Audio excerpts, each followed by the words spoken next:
and we're going to start building out some actual funnels. And so we'll get this shared up. And let's see here. So last time around, when we did session 1, we talked about kind of the foundations of a funnel and the looking at the perspective of who's your audience, who's your potential audience, what kind of value can you provide to them, and then how would you deliver that value, and kind of setting some goals. And so we kind of set out the framework that, okay, we know that yoga studio owners struggle often to make a good living, and it actually came from a story of someone that I'm connected to through my wife, my wife's actually a certified yoga instructor, and so she has quite a few people in her circle that are yoga studio owners. And this person happens to own a yoga studio, and they also happen to be in the ClickFunnels community.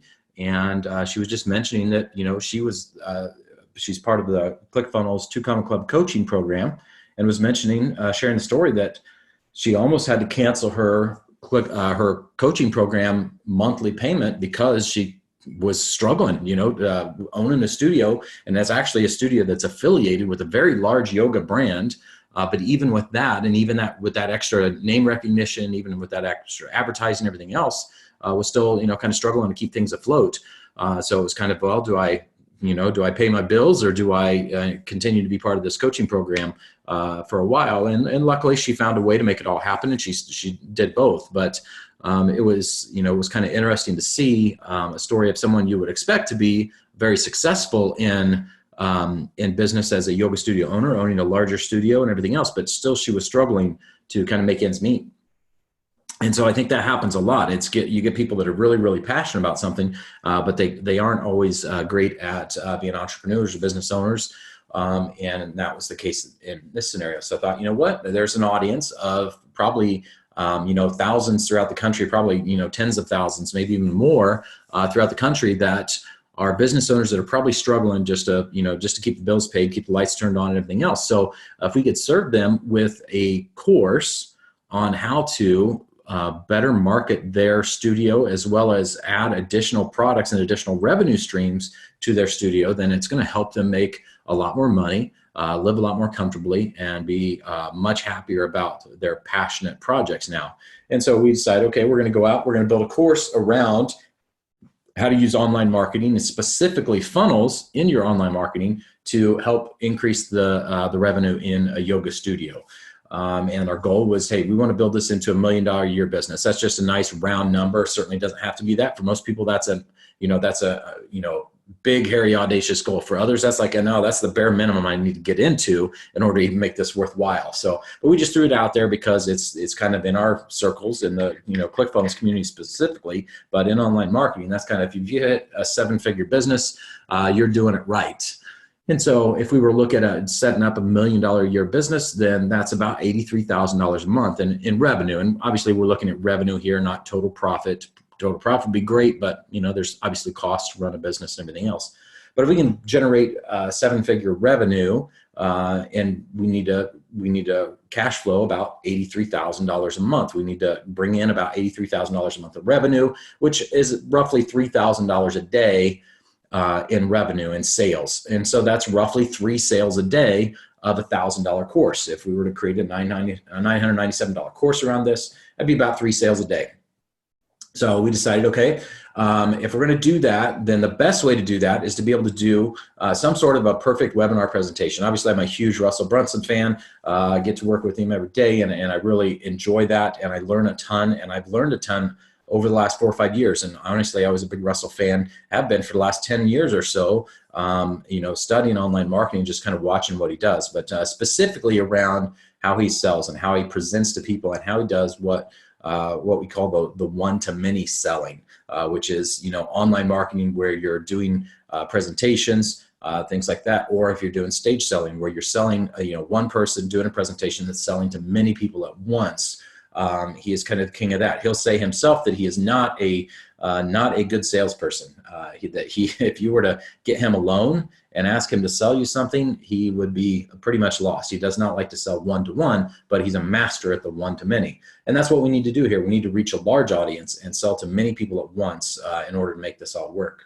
And so perfect webinar presentation is a great way to go about that. Whether we use that as an actual live webinar, whether we use that as an auto webinar, whether we use that as a video sales letter type format, or what we've been doing quite a bit lately with Russell is doing more of a 48-hour pass to a presentation. You know, hey, sign up now, get your urgency and scarcity always convert well. So get your 48-hour access to this, you know, free presentation. And then once the 48 hours is expired, then you no longer have access. So you can go and buy, or you can honestly re-opt in and restart the counter, but you got 48 hours to kind of consume this content. So there's a bunch of ways we can deliver that, but the perfect webinar style presentation is super effective because it's geared towards, and if you do it right, it's geared towards basically revealing 3 secrets to the customer, to the prospect at this point. And the prospect, you know, they are coming in, they want to learn something. That's why they're there. And what we're looking at doing is using the secrets as a curiosity hook to get people to pay attention, to get people to be interested and give us their name and email address so that they can attend and get them to actually show up. So we all know that curiosity killed the cat, but it also draws people in the door.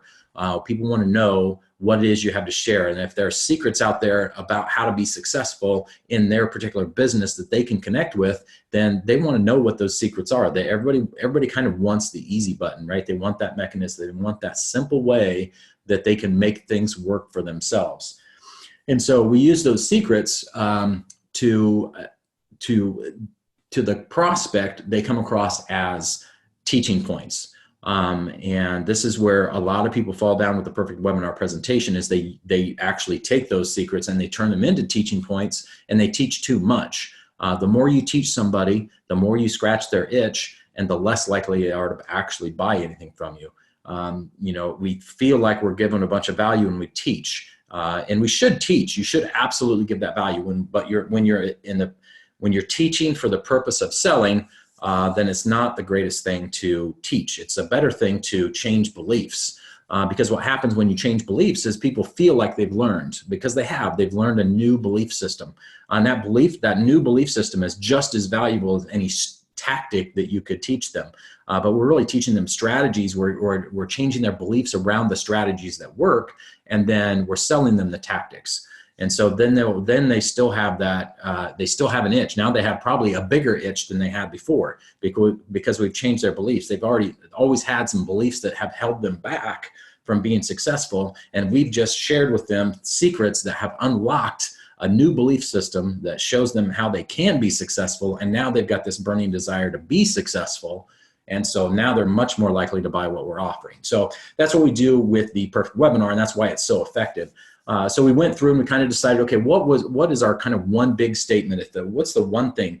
If I can get yoga studio owners to believe that funnels are the only way to build a profitable yoga studio business, and that Yoga Funnel Secrets, which was our fake product, we'd probably come up with a better name for it, but we'll just call it Yoga Funnel Secrets, is the only way to quickly and easily learn how to build a profitable yoga funnel, then they'll have no choice but to buy my course. So we look at that. That's our big domino statement. Like if that thing holds true, then we're going to make money. And then we look at our 3 secrets, and the 3 secrets should always be this: the vehicle, the internal, and the external. So secret 1 should always talk about the vehicle that you're offering. In this case, we're talking to yoga studio owners, and we're talking to them about how online marketing, and specifically funnels, are the vehicle that they can use to actually build a profitable business. And then the internal is a false belief that people have about themselves that is going to keep them from being successful, or keeps them from wanting to buy your product.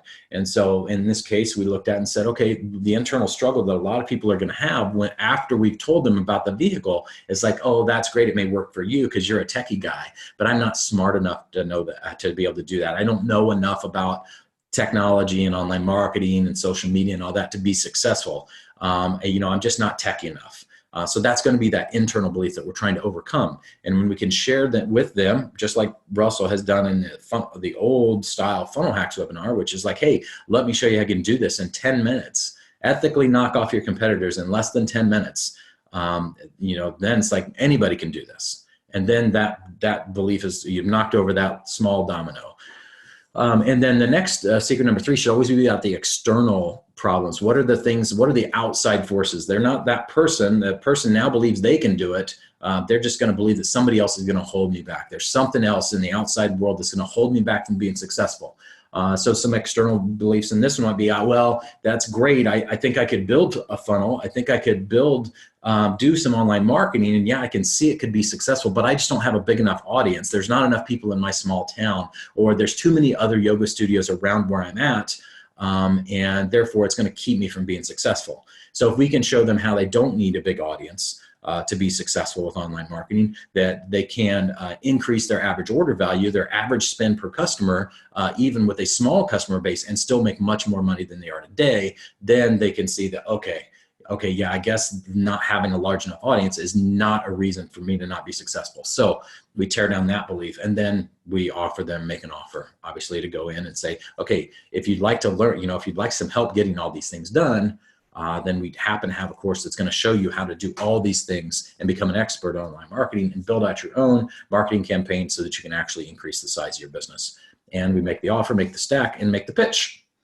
So that's kind of what we went through as far as our audience and who we're trying to serve, what we're trying to deliver. We also went through some of the tools that we need to kind of build this thing and deliver it from the basically building up of the funnel, to delivering the webinar, to making the offer, to collecting the money, to delivering the course, all the way through. And so that's the goal of today, is to start that process of building out those funnels that we're going to use to actually get people in the door and get the webinar delivered. And then we'll go into building out the order form that actually collects the money. And then we're going to go into actually building out the members area where we host the content, how we deliver that, how we host the videos, and all those sorts of things, and all the way through. So we have an actual build out system where we can see how this all works. And then we'll, in other sessions, we'll go through and we'll dig into all kinds of different funnels, and we'll dig into the guts and kind of the back end stuff in future sessions about how ClickFunnels works and how we can customize it to do some of the cool stuff it doesn't do out of the box. But today we're going to kind of kick off, and we're going to start by looking at some funnels that are well designed, that convert well, that we like, so we can build a good looking funnel that serves our purpose. And so, is that cool with all you guys? Are you guys seeing my screen okay? Everything making sense so far? I'll kind of keep the chat pulled up here, so if you guys can throw a quick chat in there, that'd be great. Awesome. Let's see if I can pull this chat up here. Here we go. Okay, awesome.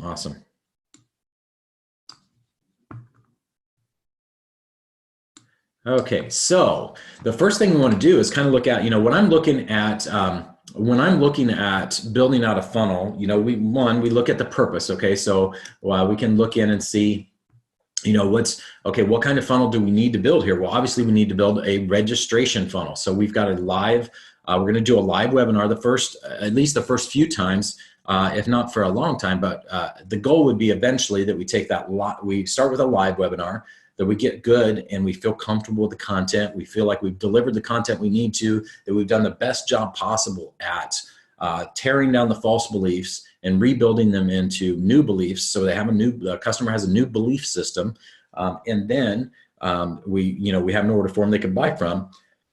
And then once we feel like we've done the best job we can do with the live webinar version, and then we convert that into an auto webinar where we can now leave that thing running 24/7 and be generating money. And that's really where we get to being able to get to this 3 sales a day.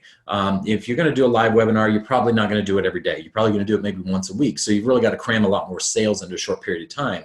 But when you get to the point where you can actually get this thing cranking, where it's running 24/7, and you get to where it's converting well enough that you can actually run paid advertising to it, and get it to convert into registrations, and get this registration to actually show up on the auto webinar, watch the presentation, and then convert into orders, then you're much more likely to attain your 3 sales per day. And so that's what we're looking at doing. And so we're going to start with a live webinar though, because I feel like it's always best to actually do the webinar live a few times so that you get comfortable and and record it every time. And then you could quickly come to it, or, it might take 5, 10, 15, 20 times. I believe that Russell did the funnel hacks webinar. like 80 times or something live before we ever converted it to an auto webinar. So it was something he was doing every week. And this was really what launched ClickFunnels into the monster software that it is today, is by doing that live webinar on a weekly basis to get to the best presentation possible, and then converting that into an auto webinar where now, okay, we can run paid traffic to this. If we can keep registration costs at a point where we know we way outperform the cost of the advertising, then we've got a winner. So that's what we're going to look at doing. We're going to build out a live webinar presentation.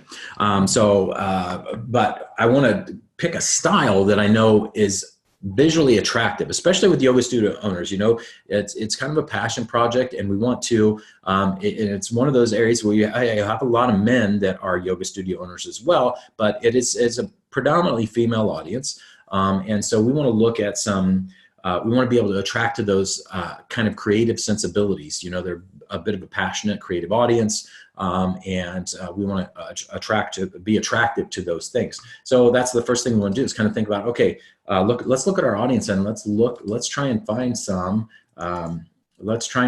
examples of pages that might appeal. So, and just looking at kind of webinar or even these are auto webinar pages, it's kind of hard to find sometimes good examples of live webinar presentations because they generally aren't running all the time. But this is an example of one that Russell's put out. This is the Secret Funnel Strategy that sells Funnel Builder Secrets package, which is it's anywhere from a $2,000 to a $3,000 course that comes with 6 to 12 months of ClickFunnels included. But this is run as a 48-hour on-demand kind of video sales letter, really, but you have a limited time access to it. But it's using the perfect webinar presentation on the back end, and then goes to an order form. So this is a good example of the types of things that you'll need on a page, whether it's a live webinar or whether it's an auto webinar, the types of things that you want to have on the page to actually convert well. So this is a good one. You've got a strong headline, and this one is made to be Facebook compliant. So those are good things to look at when we're looking at doing these funnels. Is where is our audience starting from?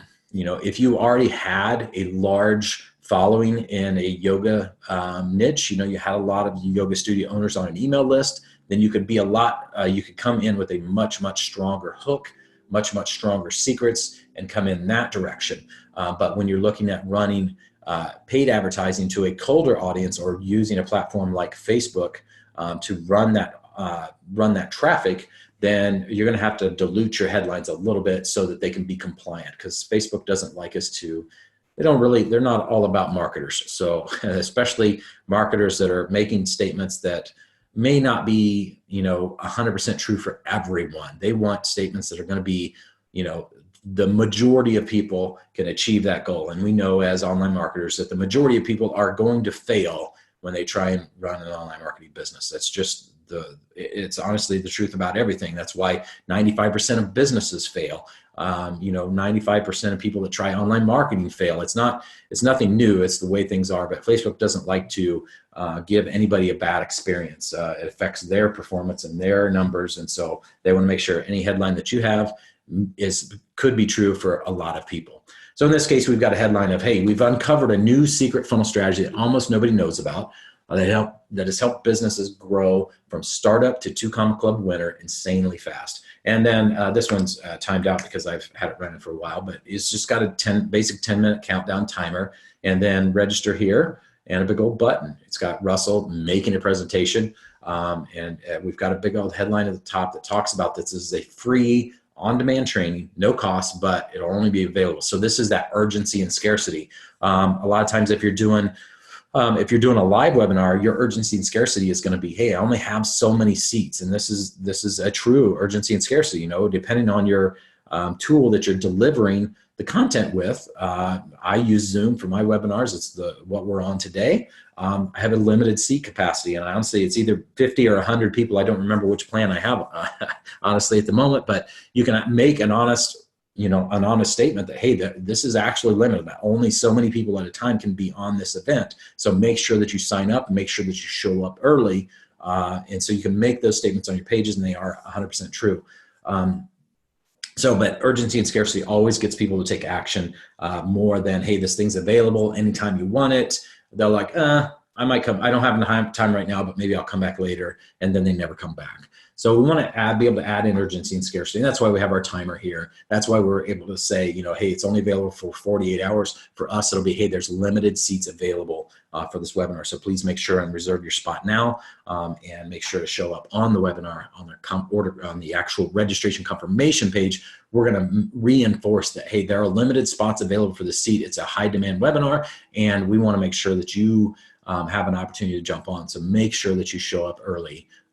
And we'll send out reminders and everything else along the way for that. And then as is the norm, we just have a button.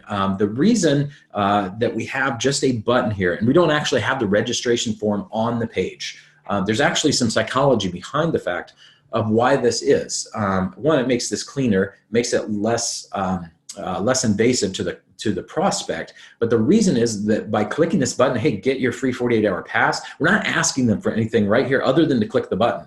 And so that's less threatening to the prospect of just clicking the button. But once they've clicked it, then of course we need to know their email address in order to send them the details about how to get on to the session. And we want to be able to follow up with them and everything else. And so, but now they've made what's called a micro commitment. By clicking that button, they've made a conscious decision that yes, they want this thing. So now they're much more likely to actually continue with the next step of action, which is to provide us with the email address. It's not 100% guaranteed. Some people say, oh yeah, I really don't want to give you my email address. I know this guy's going to try and market to me.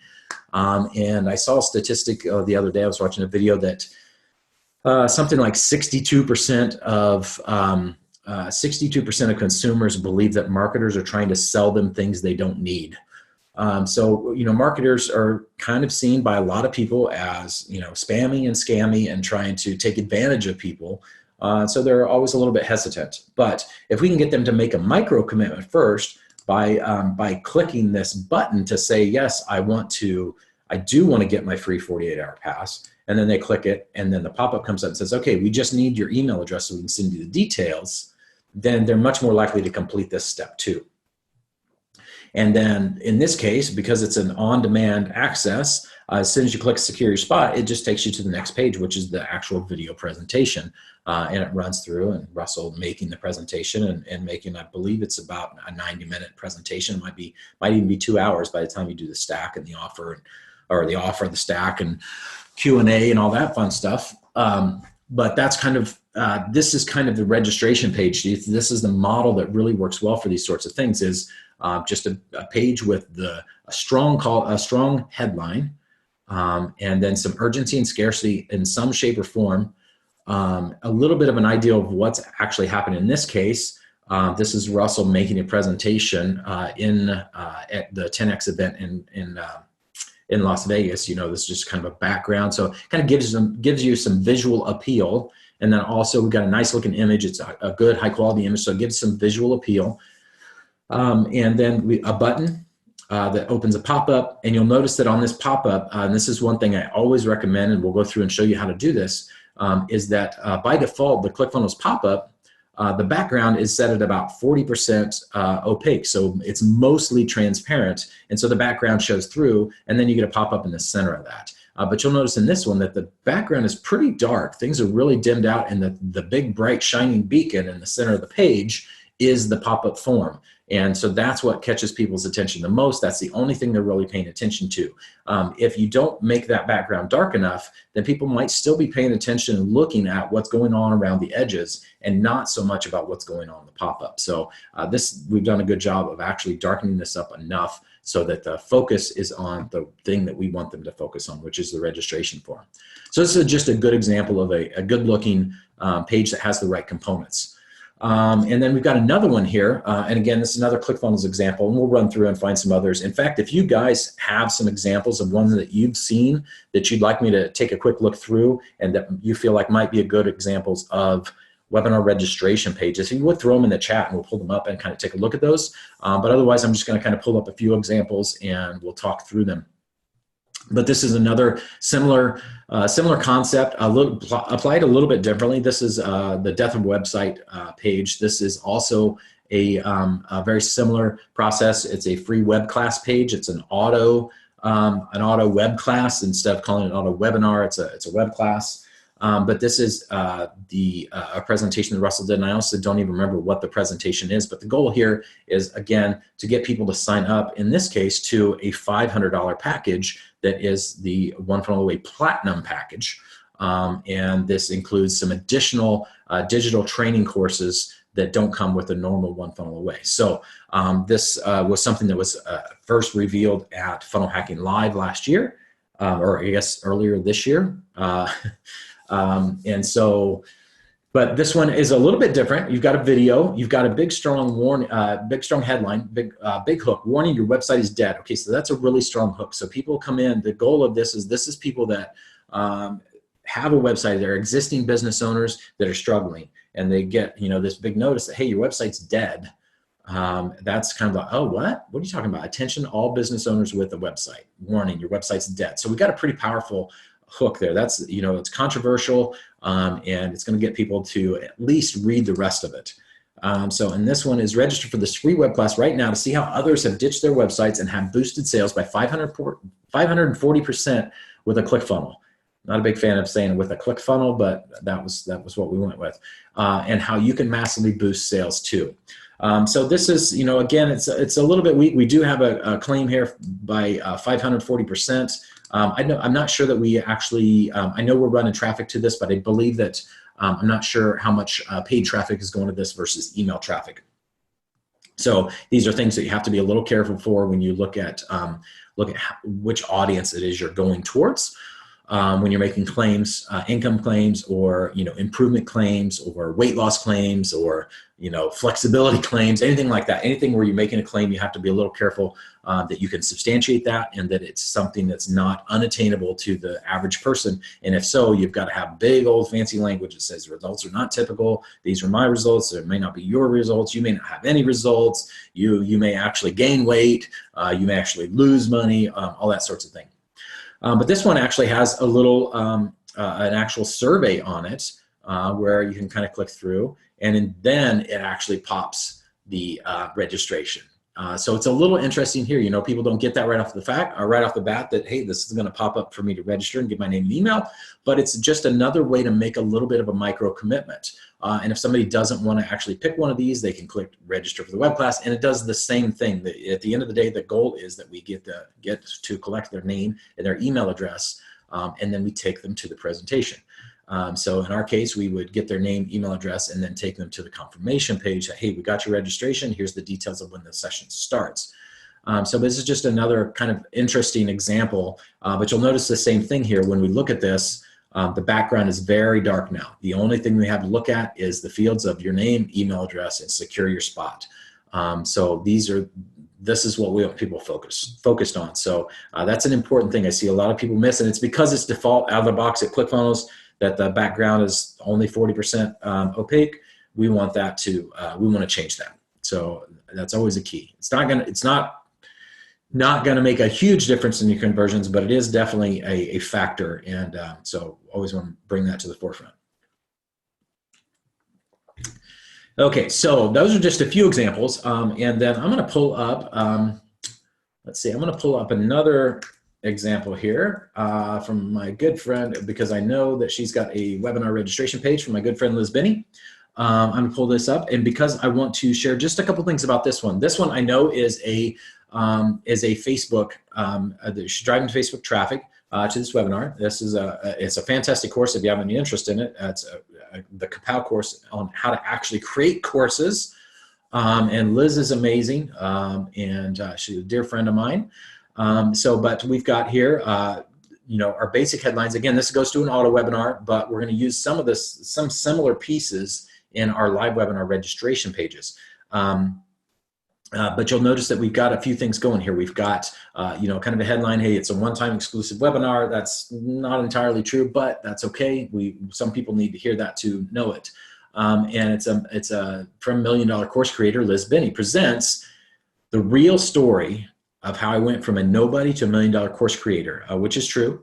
She was able to go from, pretty much flat broke, living in a house that the wind was blowing through the walls, to create $1 million course that was her actual Social Monkey business course, which is how to be a social media manager. And I believe that they did that within 12 months. And so we've got a pretty strong hook here, how I went from nobody to $1 million course creator. That's going to interest a lot of people, but it is diluted. We'll notice there's no income claims. There's no specific claims, because this has got Facebook traffic going to you. You kind of have to dilute those things down. Otherwise, Facebook will say, nope, sorry, we don't like this. It sounds too good to be true, so people are going to probably get lured in, and we don't want you doing that. So they'll kind of close this down. So you have to be a little careful there.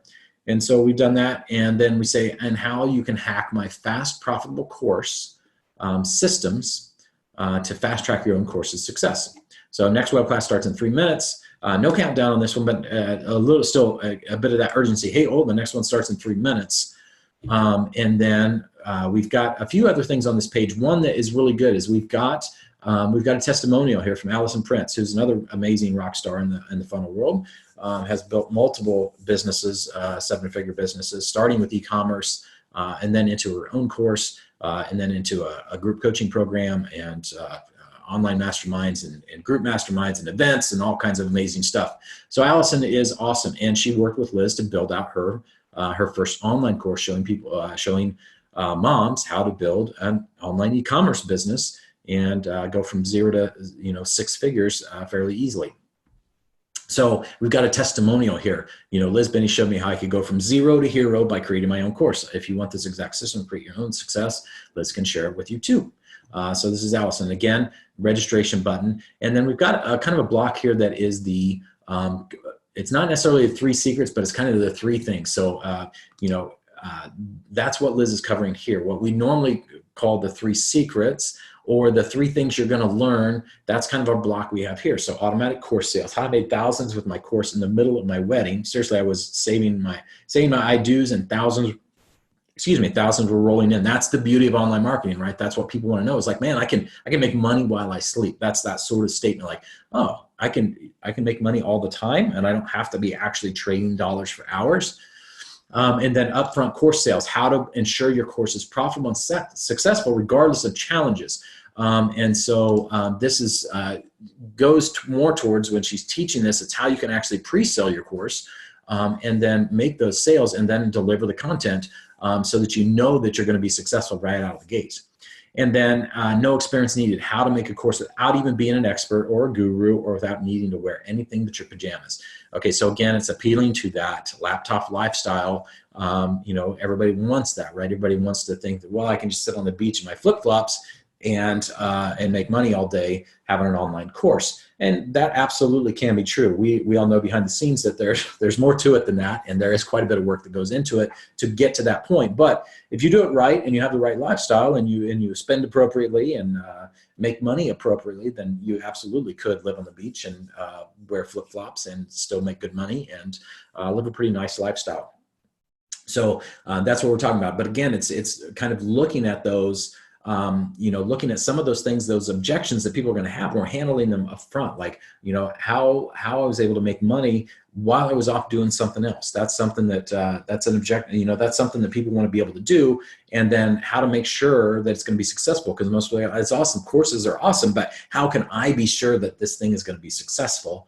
And then the no experience needed. Again, it's that I don't know how to do this. I've not done this before. I'm not an expert in anything. I don't know what what I can do. And I don't, I'm not fancy. I don't have a big social media following. So this is that kind of, dispelling that false belief. And then from here, we've got the register now. I would, recommend to Liz, and actually Liz reached out to me the other day and asked if we could schedule a couple hours to do a consultation on some of her funnels. And so we'll probably go through this. I would darken this up quite a bit because you can still see a lot of these things going along at the edges. And so we want to darken this up so that the only thing we focus on is that pop-up. And then Liz has in this one, we've got name, email address, and then if somebody wants to get text messages, which she does deliver text messages as well, which is great for reminders for people to show up. In this case, it's an auto. It starts in 3 minutes, so it's not necessarily entirely necessary. But if we're doing a live webinar, this is a great way to be able to send reminders to somebody that, hey, the live webinar starts in 15 minutes. Don't forget, go check your emails for the details on how to get access. That sort of thing. So build-in element in ClickFunnels, just check the box, and then they can put in their phone number, select their country, and then put in their phone number and go from there. And then this is actually lovely Facebook. Every once in a while it doesn't work. This would normally be a checkbox to get subscribed to a Facebook Messenger bot, but if you click register, then it will actually register, take you into, I believe that there's a short thank you page with Liz, and then it with a short video, and maybe even a, and this is something we'll look at when we go to the auto webinar version of this, is actually making a, and we can actually do this in our live webinar as well. When somebody lands on the page, making them what we call a self-liquidating offer. So we've obviously are going to be running paid traffic to this webinar funnel to get people in the door, and we get them to register, and that's great. But can we find a way that we can immediately liquidate the cost for some of that traffic up front before we ever even get them on the webinar?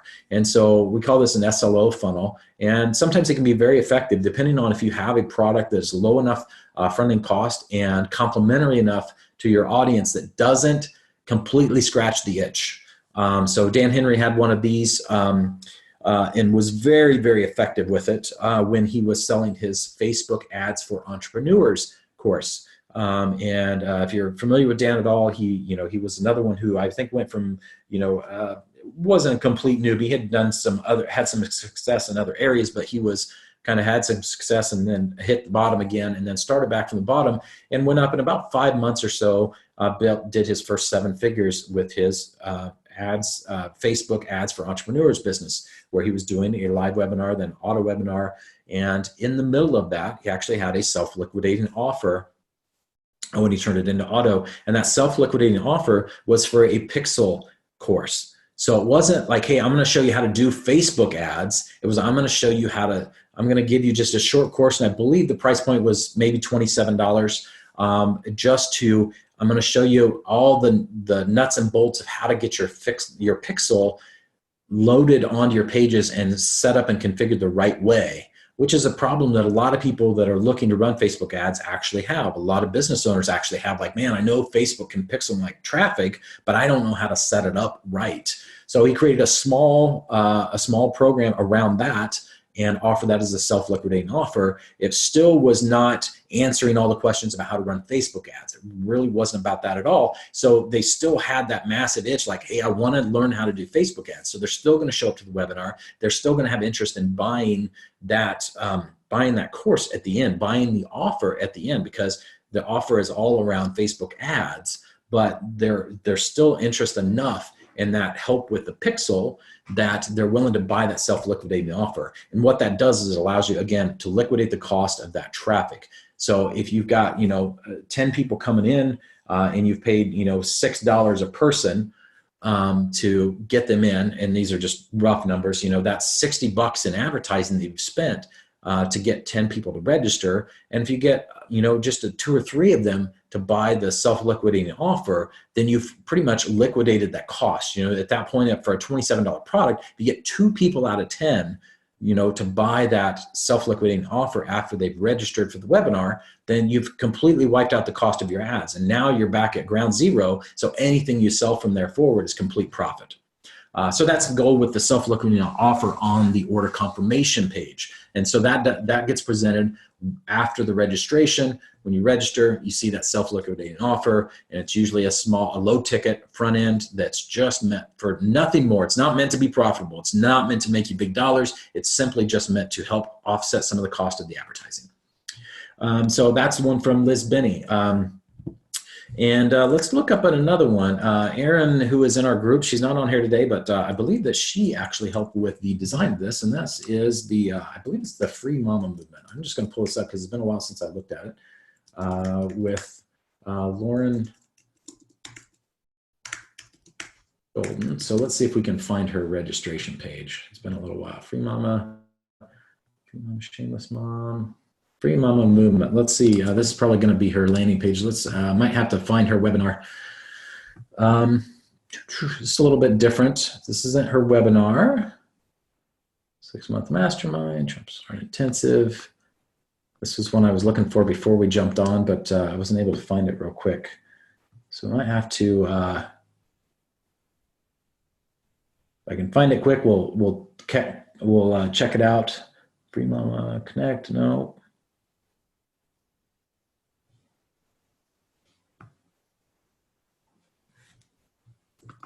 Here's an order form. Let's see what we got there.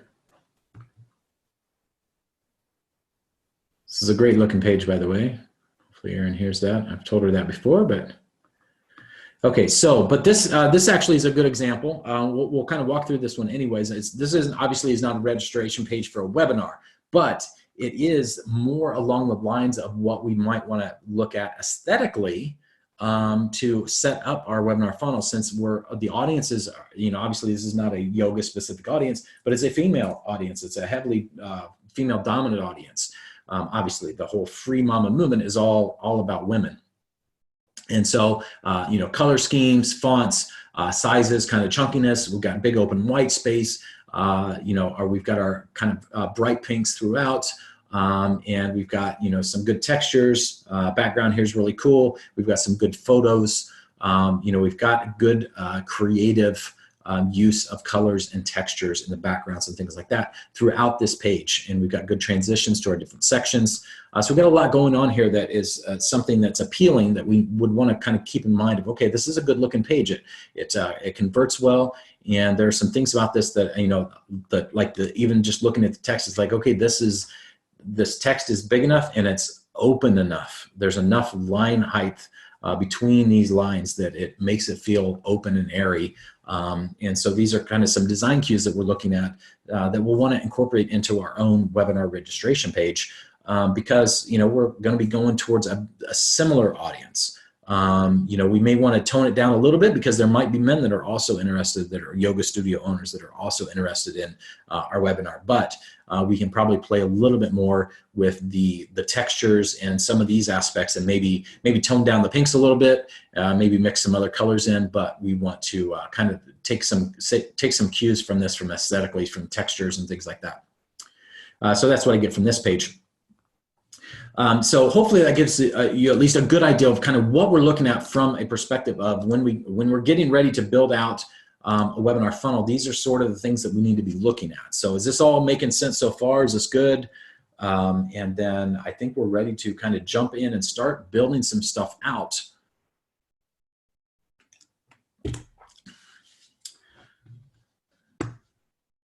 Okay, Dan says good. Yes, all right, good deal. So, okay, well, let's jump in and let's actually just go in and build out and look at what we need to actually build out a new webinar funnel. So I'm going to jump into my ClickFunnels account. And I'm going to go ahead, we're just going to add a new funnel. So again, let's just jump back to our doc here. So we're going to need a lot. We're going to do a live webinar. So we know we're going to need to integrate a webinar system of some sort. We're going to do this with Zoom. And then we're going to need to be able to send out autoresponder broadcast messages. We're going to do it with this ClickFunnels and Actionetics. And then we're going to need a registration landing page builder. So obviously we're going to use ClickFunnels for that. We need people to be able to register. And then we're going to have an order form because we need people to be able to buy our product once we pitch it to them. We need to give them somewhere to go where they can actually give us money. And then we may not get to it today, but we'll do a whole session over members areas and kind of course hosting, how to build out members areas, some of the cool things we can do there. And it looks like Dan actually sent the link over for the auto webinar registration. Thanks for that, Dan. We'll jump through that here in just a second. And then obviously we'll have our payment gateway. I'm just going to use my CF Pro Tools test payment gateway for this, but in most cases you're going to use Stripe. We kind of walked through that in the last session of how to set up, how to get connected with Stripe in ClickFunnels. So you can set up Stripe pretty easily and go through that. And then we'll deal with the auto webinar after, but that again would be a ClickFunnels, and and then we'd look at the different tools for hosting that video, like YouTube or Wistia or Vimeo. I would heavily recommend Wistia at this point in time. YouTube is great, but they've really turned against marketers a little bit, or I shouldn't even say that. They love marketers, but they're themselves marketers. Their whole goal with YouTube is to get people to the YouTube platform so they can get more advertising dollars. And so the days of free hosting of your videos without interruptions is no longer there. So if you're going to do video hosting, especially in any sort of video hosting where you're actually making money, like a webinar registration, and you want to completely control the experience, you don't want to go with a hosted webinar, hosted platform like Vimeo or Wistia. Wistia is my current favorite just because of the way that they allow you to do some of the thumbnails and looping of videos and working with autoplay with the sound muted, and then being able to restart the video back at the beginning when somebody clicks on it to unlock the sound. So that's kind of where we're at. And so we're going to start with, okay, we know we need to build, we're going to start with the registration page. We know we need to do this with a live webinar. We'll integrate that registration page with our Zoom webinar platform. But let's start by building out this registration page. First, let's go ahead and jump in and take a look at this Free Mama movement, because I know this was a very well-designed one, and so it's going to give us some things that we want to look at. And we'll notice here the first off big thing that I would want to look at is that, one, we got proof on here. If you notice that little pop-up that comes up, this is actually Provely. Okay, another version of that. Provely I like as well. It's the one that I use. So we've got people that have just signed up to this. It's a little social proof. It gets people to know that, hey, it's not just me. So this is really cool. So that's something we can look at as well. And then we've got a nice background image here, that's got Lauren and her family, got the kids in there, obviously very attractive, nice home, nice white cabinets, black countertops, looks really, really good.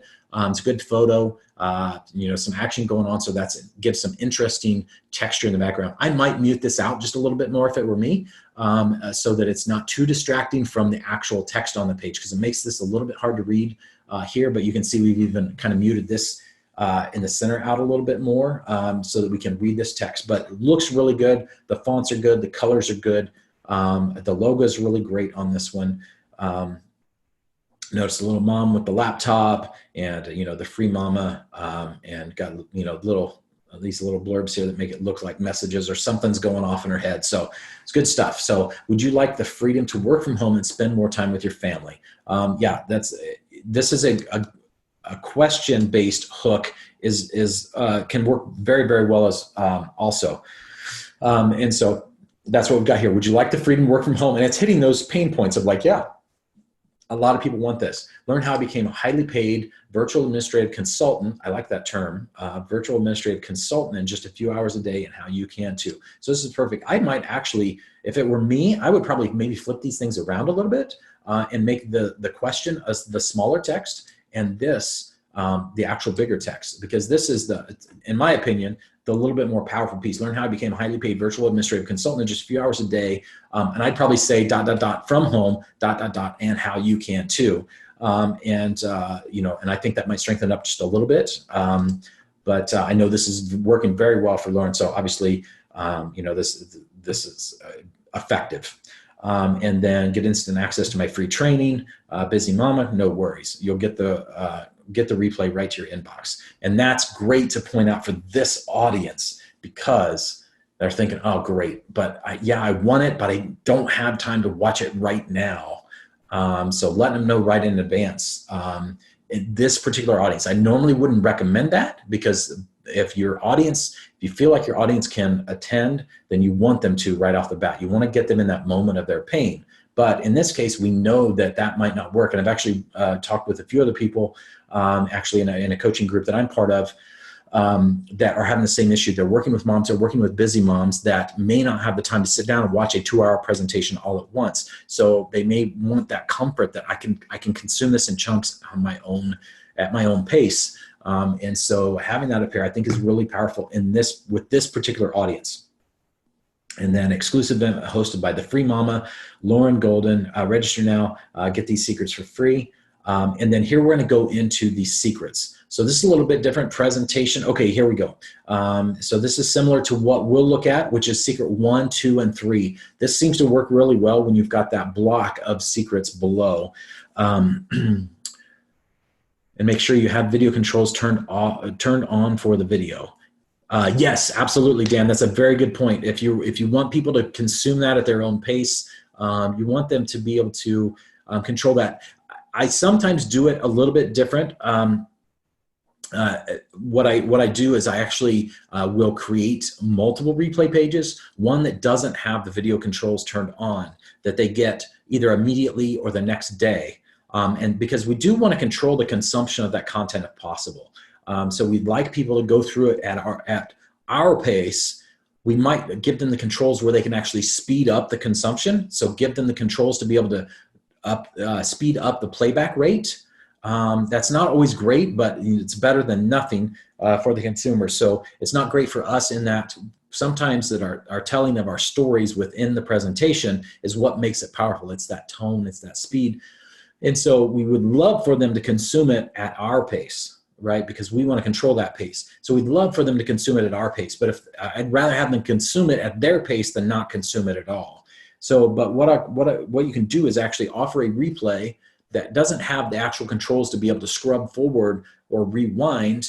Rewind's never a bad thing, but you don't want people to scrub forward and just start and then like try and go to the end, because that's what we all do, right? You want to pick up the book and, you know, if you don't want to actually read the book, you just go to the last few pages and see how it ends. And that's what a lot of people will do with their videos. Well, we don't want people to skip the beliefs. We don't want them to skip the secrets and then go straight to the offer and then bounce, because we didn't get a chance to reinforce the belief system in them before they saw the offer. So we want to control that if we can. And so we want to start with at least the replay that doesn't have the ability to fast forward, but maybe speed up so they can consume it faster. And then I'll offer a second replay. And Steve Larson's actually done this and done a little bit of a presentation about it, how he was able to really increase his conversions on the second replay and get people to click through on the email even more by sending another email that, hey, the replay is available, and I had a lot of people ask to be able to, that they wanted to be able to go back and rewatch certain portions of the presentation. So I went ahead and turned on the controls. So now you can rewind and fast forward so that you can watch the sections that you want to watch again and again. It kind of increases the perceived value a little bit. It gives people another reason to go back and watch, as well as people that might not have watched the replay now gives them to at least watch some component of it. And hopefully your hook is strong enough that they'll actually watch through it. So that's what I would do in that scenario, is do 2 replays, one without the controls, but with playback rate, and then another with controls that allows them to not only pause and play, but also fast forward and rewind, as well as playback speed controls. That way you kind of get the best of both worlds with that, and it gives you another reason to email, another point of contact, and it kind of increases the perceived value a little bit. And gives you another reason to sound like the really cool guy that's not just trying to take advantage, that, hey, I had a lot of people ask for the ability to be able to go back and watch specific segments. I wanted to help you out with that. So here's that. So kind of makes you look like the good guy as well. So yeah, good point there, Dan. So we kind of see on this one, we've got the registration, we've got the what will you learn, we're going to learn how to replace your income doing simple admin and marketing tasks for entrepreneurs who are starting for your help, and my specific method for freelancing from home that allows me to have a ton of fun doing things I enjoy, make the maximum amount of money for the time I put in, and spend more time with my family. And those are all, super strong things that are pain points, as well as pleasure points, for lack of a better term, for people. That's what they're looking to do, especially in this audience. And then we present the secrets, and this works out. This is a very effective way to present these secrets in just kind of this three column block. And so we got secret number 1, how to make money at home with only your computer and Wi-Fi, without joining an MLM or selling to friends and family. So again, that's a strong objection a lot of people have, is that, they know that, yeah, I can do, especially moms, they've heard about, I can do, I can sell makeup MLMs, network marketing companies, and there's Mary Kay, and there's half a dozen other makeup ones that you can be part of. There's eyelash ones. There's all kinds of different network marketing companies. I can sell candles. I can do all these things to make money at home. but man, I don't want to be trying to sell to my friends and family. So it's kind of saying, hey, you don't have to do this thing. It's giving you a little bit of what you can do without doing the thing you don't want to do. So this is good. And then secret number 2, how to quickly leverage your current skills to get paid. Okay, so it's like this again, it's an internal. This is, you don't have to do, you've got the skills already to do this. It's going to leverage your current skill set. You don't have to go out and learn to be an expert in something that you're not. You've already got the skills, even if you don't know anything about business or consider yourself a business owner. So this is very good as well. And then how to profit in just a few hours a day. Again, this is that external struggle, this external belief that, well, I don't have a ton of time. I got a busy family. My kids are always, running, getting into something, doing this and that. I've got to keep on top of them. And so how you can do this in just a few hours a day. So now that external issue is not a problem. That time constraint is not a problem. We can get past that. So, and then, here's the bonus. You're going to get this productivity planner just for signing up. And so, yeah, this is a really, really strong auto webinar registration page. You can use a lot of these same components in a live webinar registration. I would probably, I'm not sure if I love this section. I might go straight to the secrets, but it's not a bad thing either. So, and those are things that, as Jeremy mentioned earlier, you can split test, swapping out certain things and see which converts better. And so those are important things. So we'll look at some of those things as well. Just real quick, Dan asked the question, does Wistia Vimeo let you set each control separately? Turn on, off, pause, turn on, off, fast forward. Yes, they do. The play pause, I believe you always kind of want to keep that on unless you're truly trying to make it seem like it's a live presentation, which can be a little sketchy. If you're not doing, I'm not a fan of the traditional auto webinar where you're trying to make it seem like it's coming to you live. And it used to be the case where you put in chat along the side and comments coming in throughout. So it seemed like it was live, but it's really a preloaded video. I'm not a big fan of that model. So being able to play and pause is, I think, a good thing. And so I'm not 100% sure of that one. I think you might be able to turn that off with Wistia, but you can definitely turn off the toolbar separately from that. You can also turn on and off things like playback rate, quality rate, being able to pick how they want to view the video, which quality they want to view it at. So they definitely have options in there, and we can pull up Wistia here in a bit and show you some of those details. Yeah, you can set a lot of those things individually, and then the cool thing is you can control them individually as well directly at Wistia. So once you've embedded the video, you can change them at Wistia directly, and it automatically reflects on the page where those videos are being hosted. So what I would do in that scenario is, again, I would create 2 versions of that video, one that has controls, one that doesn't, and embed them individually in my pages on different replay pages. Okay, so thank you, Dan, for sharing this, because this was a great example, one that I had been looking for. So I'm glad we found this one. And again, let's go ahead and click our Register Now button. Again, I would probably, this looks really good. I mean, it's just a basic pop-up. Again, not a whole lot going on around the edges here to be distracting. So this one's probably good, but I would probably darken up that background. I know I beat that dead horse, but just to me, it helps to focus in on what we want them to do. So, hey, Mama, just enter your name and email to get instant access to this free training. Great. Register now. Get these secrets for free. We collect and process your data according to our privacy policy. Okay, so that's probably good, and that might be there specifically for running Facebook advertising to it. In fact, let's take another look. That's one thing that we didn't cover. When we look at things like running Facebook advertising, this is one of the things that we'll need to make sure and have, because Facebook is going to look for these things on your page, and if you don't have them, they will either disapprove your ad immediately, or they may come back later and say, wait a minute, you don't have a terms and conditions on your page, you don't have a privacy policy on your page, and you don't have an earnings disclosure on your page. So these are important things to make sure and have links to, and so these probably go off, open up in a new tab. Yep, so we've got a privacy policy here that probably has all these combined into one. Yeah, disclosure, terms, and privacy. And so this just kind of has basic things on. So this is kind of your legal language that you need to have on for Facebook. They want to know that you're disclosing to your customers, your potential customers, what your privacy policies are for your page, if you're making any sort of earnings claim, that what the disclosure is, and that earnings disclosure should be something like, hey, these are my results. You may not make any money at all. And let's actually see what we've got in here. Intellectual property notice, your communications, disclaimers, earnings disclaimers. So here we go. And this is going to be a lot of legalese. Talks about affiliates. These sites may use affiliate links. And again, this is for her blog. This is probably for the sites in general. But like this one here, all testimonials are provided by individuals based on their personal experience. We don't verify the accuracy or the truthfulness of these testimonies, and they're not intended to represent average results or guaranteed the same or similar results. That's the big key, is Facebook needs to know that you're telling people that, hey, you may not get any results at all.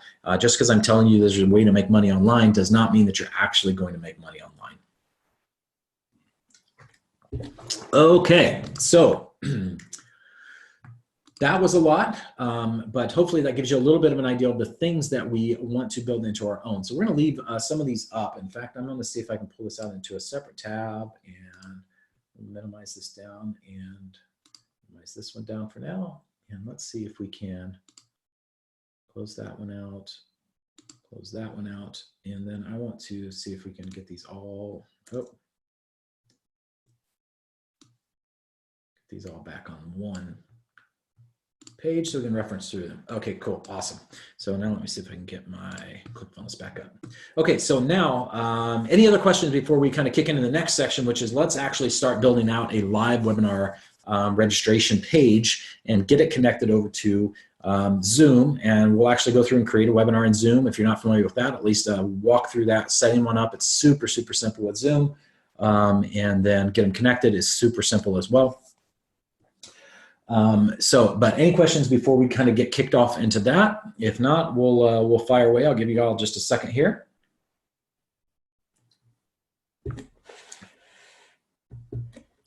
And sorry, I'm trying to drink water as we go here, so I'm trying to stay hydrated. We did our session last Saturday. The following Sunday morning, I ended up with a kidney stone and was in the emergency room for a few hours. So it was a little brutal. So this, I've been having lots and lots and lots of water this week.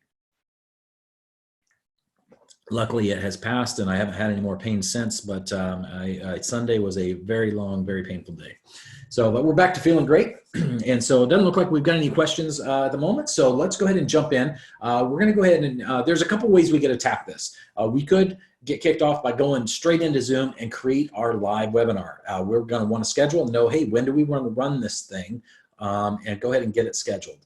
The other way is go ahead and create your registration page, get the meat of it built out, and then go back and do the integration later. So that's what we're going to do. We're going to go ahead and focus on building out the page, because the webinar, creating the webinar piece is super simple. So we'll go through that once we have the page built out. So let's go ahead and click Add New.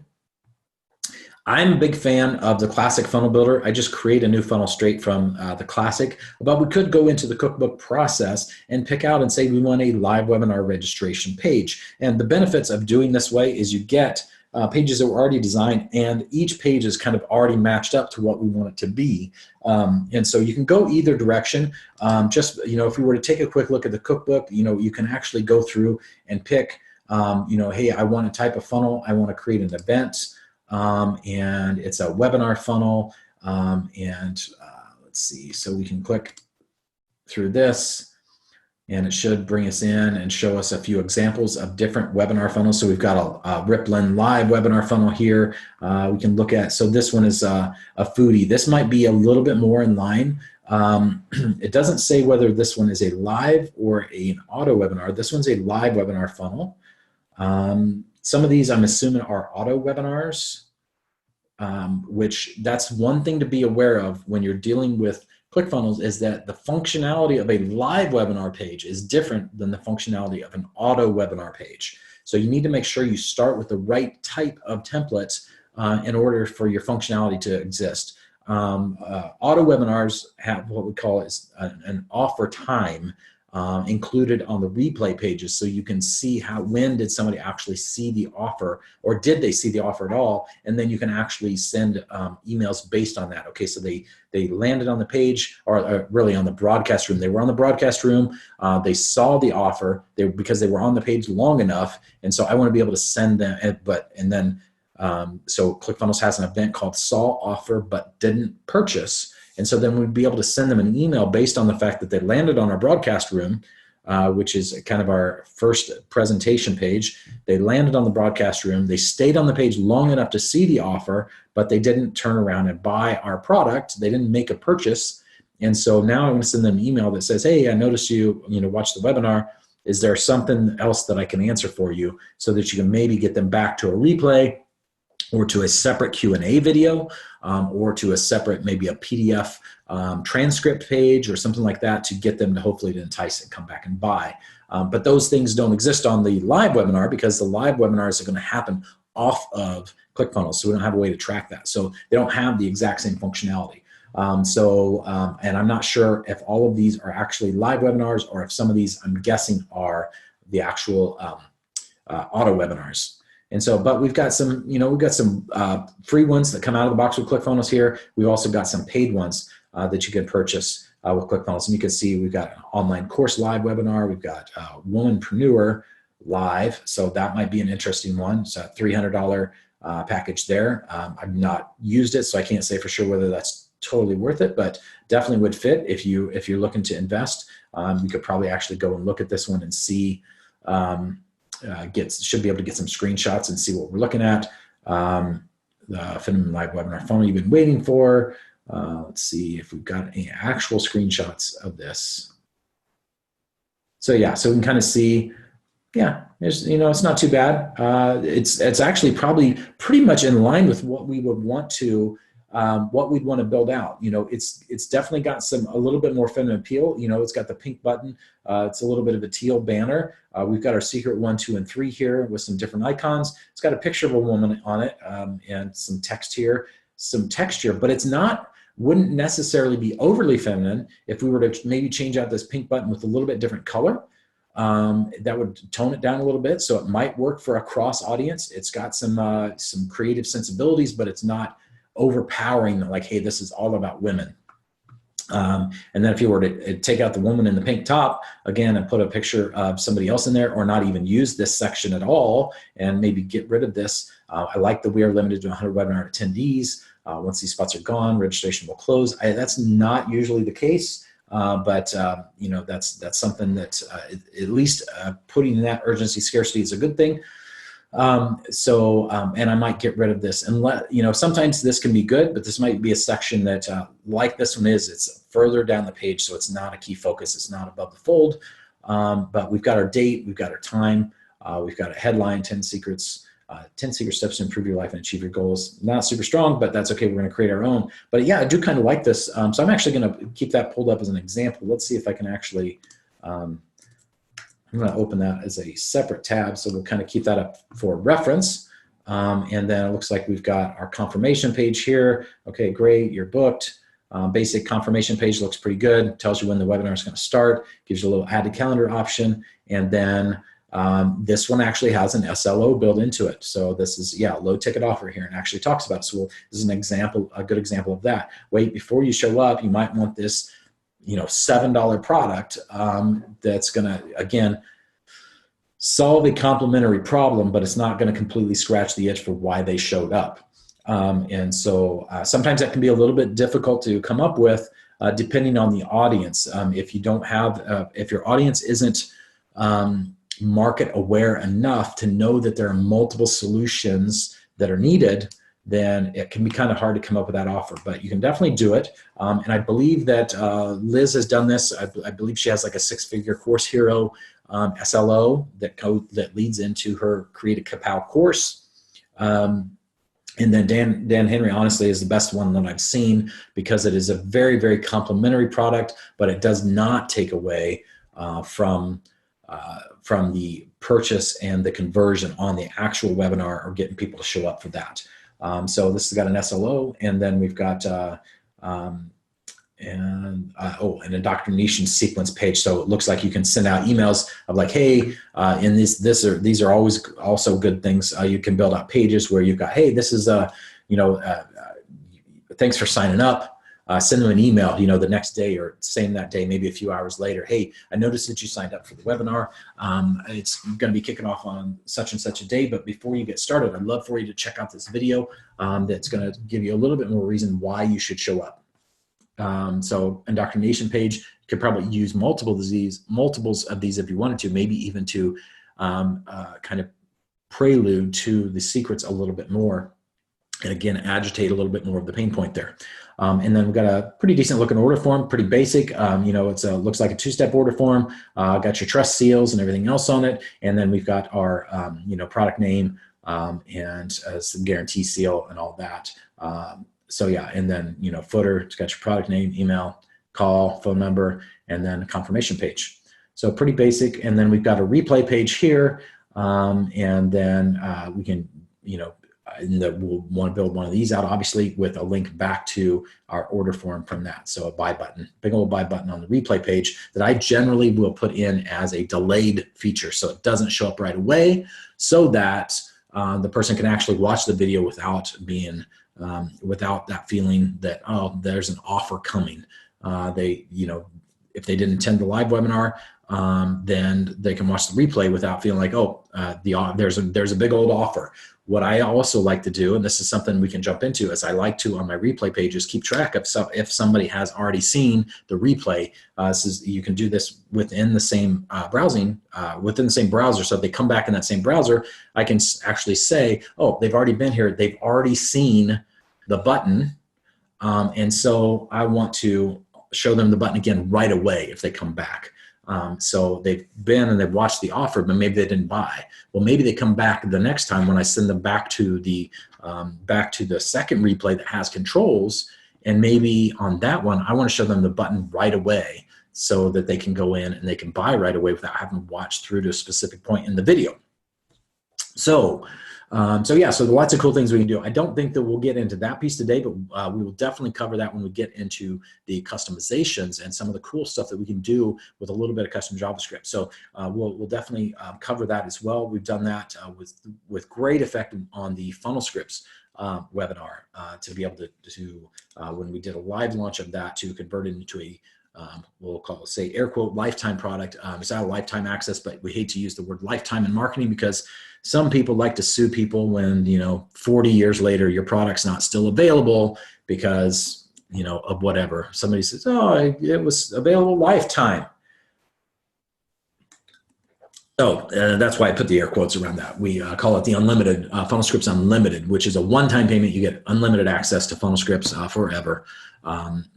And we use that on that live launch of that with the replay pages. Basically bring the buttons in on a delay to the point of the offer in the video, and actually attach it to the video playing itself, not to the time on page. And so when they watch to a specific point in the video, the offer would display, the buy button would display, and then the next time they come back to that same page, the offer button would pop right away, so that if they were coming back, they had decided, yes, I want to buy, I know that buy button was there on that page, I need to go back to that page. They don't actually have to watch 90 more minutes of video before they get the buy button again. So we'll go through and show how to set that all up. So yeah, so I like this. This is kind of what we'll be building out, and I do like this. So we're actually going to kind of build some of this out from scratch. We could just buy this, you know, $297 course and go to it, you know, and just embed it right off the bat. But I think we'll try and build some of this out. And Richard has a quick question: which converts better, the SLO thank you page, webinar thank you, or a combo page? Well, the SLO thank you page is going to be a combo page, just like this one is. I would always make that be a combo page. You could do where it's just an offer and then no thanks, I'm not interested, and that goes to a okay, thank you, you're confirmed. But I would recommend going with a combo page that is awesome, your spot is reserved, just like this is right here. It's a combo page. Awesome, your spot is reserved. You know, people might completely miss out on this SLO offer, but that's okay. We want them to show up to the webinar. So I would recommend a combo page. The webinar thank you page doesn't really convert unless you're looking at conversion and being actually getting people to show up.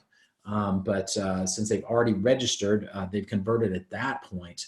The SLO can be tough to do. Again, the SLO is completely based, whether you can pull that one off is completely based on whether you're in you've got an audience and a product that you're actually, your core product that you're selling has something that can be peeled off of it that is complementary, but doesn't detract from your core offer, is not a component of your core offer that someone is going to feel like, oh, this is all I need to get going. Again, I can't think of a better example that I have seen other than Dan Henry's, which was the Pixel Hero, which may have honestly been a $7 product. It may have been, I feel like it was a $27 product. I could probably go back and find it. But that was basically, hey, I'm going to show you, you get, I don't know, 2 hours worth of video or a PDF of complete instruction sheet on how to actually install and set up your Pixel and how to do things like custom conversions and stuff like that. That's all it was. People still know, okay, great, I've set up my Pixel, but I still need to learn how to do Facebook ads. And that was the whole point of them registering in the first place, was Facebook ads. So anybody that's going to run Facebook ads, anybody that uses Facebook is going to need to know how to do their Pixel. But just because you've learned how to set up your Pixel doesn't mean you also know how to run Facebook ads. So you still need the bigger solution. You still need the Facebook ads course to show you how to do that. So that's why that's such a perfect SLO. It's because, yes, anybody that's in the audience of wanting to learn how to run Facebook ads is also going to know how to do a Pixel. They're going to need to know how to do that. So they might be interested in buying that thing, and they might be interested in getting that going today before they register for the, while they wait on the live webinar to show up, or while they wait on, however you set up your auto webinar. It might be, you run it once a day at 8 p.m. or every hour, and they're waiting for that. But hey, I can consume this thing right now while I wait. So that's the one, that's kind of the most perfect example I've seen for that. So that's one where it can convert. But if the only thing you have to offer is just a light version of what you're offering in the webinar, then I would not recommend doing that, because it will take away, it will cannibalize the people that bought, will buy on your webinar. Because if they came in and they see the SLO and they buy that, and then they still go and watch your core offer and they haven't yet consumed your SLO product, and they think they're the same thing, they think they're related, or they think they might have some of the same content, then they might say, yeah, I think this one might be enough to get me going. I'm not going to buy the bigger package because I've got the smaller thing that was only $27. And they may not know any better yet. So if you can come up with a package where it's like, hey, you're going to need this thing, or if this audience also needs this other solution, and there's a big enough distinction, then that can convert very, very, very well. And it will help you liquidate that ad cost, which is huge, because then you're starting with a level playing field, and you can build up from there, versus before I ever even make my presentation, I'm already in the hole. So hopefully that helps a little bit. Okay, so we're going to keep this tab open because I like some of the features of this, and so this is good. So we'll kind of keep that kind of there. That's kind of similar to what we're looking at for a registration form. So let's jump in. We're going to kind of skip past this. We're going to go back and let's just get back to our basic funnels, and we're going to click Add New, and we're just going to go with the old classic funnel builder. And we're going to host a webinar, and it's going to be a live webinar. And we're going to call this Yoga Funnel Secrets Live. And I'm going to put this in the demo. Actually, I'm going to put this in CFCODELAB so that we can remember to share this out. So once we build this out, everybody's going to get copies of these share funnels when we build these out, and especially as we layer onto them, because we're going to add in some of that custom functionality into these pages. That's kind of the benefit of doing this, right? Is that we can build in some of these cool features that don't exist out of the box. And as we walk through and figure out how to build them out, we're going to build them into these share funnels so that you guys have those to jump off on from your own funnels. And so we're going to share this into the CFCODELAB group tag so we can find it easily later. And we're going to click Build Funnel.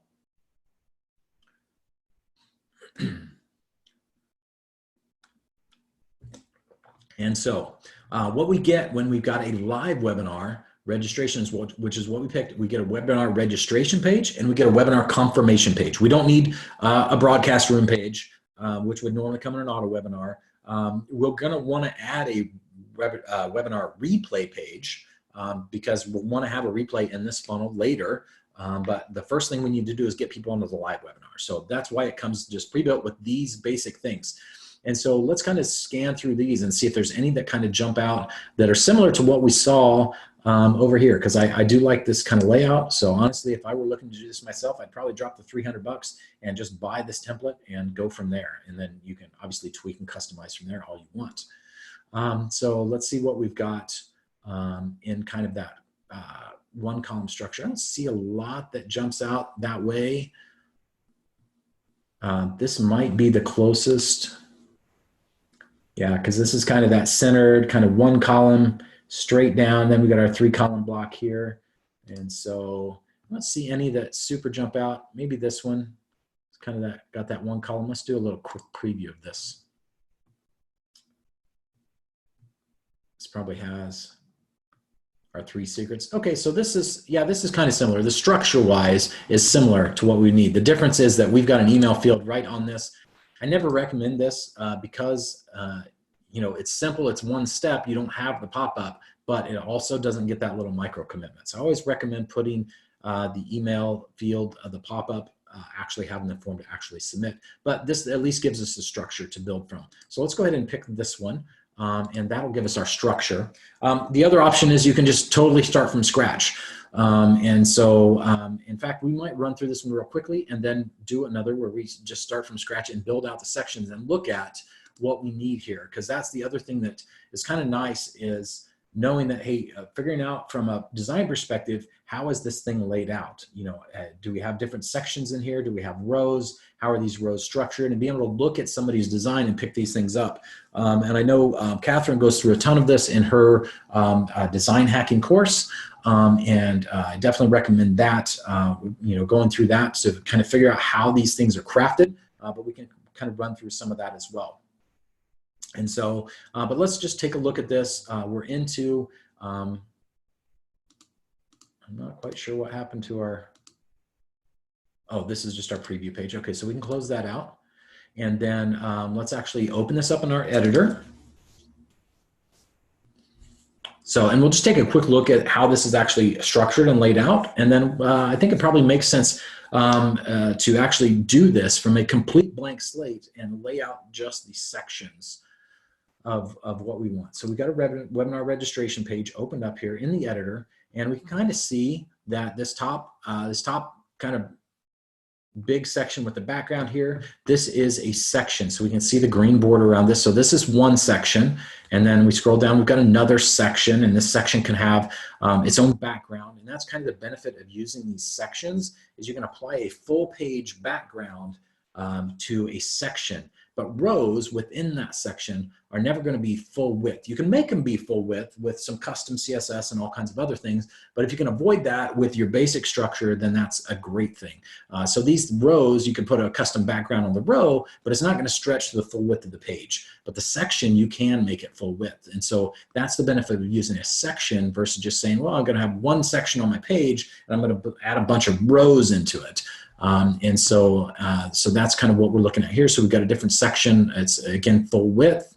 And we can set a different background color on it to kind of separate things out. We've got, again, another section here. And notice we've got this background image on this section. Again, so we can apply a separate background image on this section. And then we've got, in that, we've got our 2-section row. We've kind of got the about, and then we've got this here. And then here we've got, again, another section, and we've got a little bit of a very subtle background, but it gives it just enough texture. We can just barely see the make out of somebody's back here with a little tank top on. And then we've got the fitness secrets you'll learn from this webinar. Again, a row here, a couple elements in it, and then we've got our 3-column block. So we're going to build something like this. And then we've got our button. And this totally is done wrong. I don't know why this is done this way. This button goes to the next page in the funnel, which is not accurate. This button also will never actually submit to the page. So whoever built this template out didn't really understand how ClickFunnels works, because just because you have an email field here on the form this button, if we look at this button, it is not set to submit the form. It is actually set to, yeah, and notice it even says, this does not submit your form. So this registration will never actually be registered. All it does is send them to the confirmation page. So they never actually got registered for the page. So we need it to be submit order, submit form, and then that will actually submit. Now this one down below, we don't want it to go to the next page in the funnel. We want it to scroll back to the top. So it needs to scroll to this section. So that's just a quick thing that I would change as well. This one should not go to the next step in the funnel, and it should not submit the form because there's no email field here. This again is why it's good to use the pop-up, because then we have a single place where they're actually filling out their details. And when they click the button, it doesn't matter how many times we have the button on the page, they always go to the same spot. They go to the pop-up to fill in their details and submit. And then you have one submit button and one email form on the page. You should always only have a single form on your page because ClickFunnels won't work properly otherwise. But this one, if you're gonna have your form at the top, you need to scroll this to the top so that they can fill out that form. So we're gonna select a section or row, and it's probably this top section. I like to name these things. Here's another little trick that you can use so that you can find these things easily is actually go into, sorry, and I probably did that a little bit quick. You click on the gears for your settings and then go to the little hashtag icon for Get CSS Info. Then you can set the title of these things, and the title will then be displayed in all of your menus everywhere, so you can identify which section this is. So that's one of the first things that I like to do when I'm going through these things and building out funnels is to actually identify my different key components so that I can find them easily. And then I also, and when we get into the JavaScript and the custom CSS sections modules here in a few weeks, I use those same things to actually write my code so that I can tag onto those things easily. So we can call this something like top section and click update. And now if we go in back into this button and we click this and we go to set action and we go to select our section, now we'll see it's top section. So you notice I selected a section, it wasn't even the right one because it was just called section. Here's another section, clone. So we can't identify what these actually are, but because I renamed it to top section, then I know exactly which one it is. So now if I save this page and then I do a preview, now if I were to scroll down to the bottom and click registered webinar now I can click that and it will scroll me back to the top to fill in my email address. And then this button should now be a submit form. So if you can see it just barely down in the bottom of the browser, the end of the URL there that's highlighted at the very bottom says hashtag submit-form. That means it's actually going to take this email field and submit that. So they'll actually get registered. So that's all functional now. But that's kind of the structure. So that's one of the things we want to look at is how things are structured. And so let's skip out of this and then let's go back and actually build out a blank one. And actually let's just create a variation of this. And we're going to create it from a new template. We're going to create it from template. That way we just have one funnel built out. And if we scroll down here, it's going to give us webinar registration pages as our template type. And it doesn't look like we don't have one that's actually set as, we don't actually have one that's set as blank for our webinar registration. So that's okay. What we're going to do is we're going to wipe everything out. So let's just pick that same template. Actually, let's go back. We're going to create a variation. Create from template. I should have. Let's close this again. Do it one more time. We'll just create it from the exact same template that's actually already fixed. And then we're going to delete everything.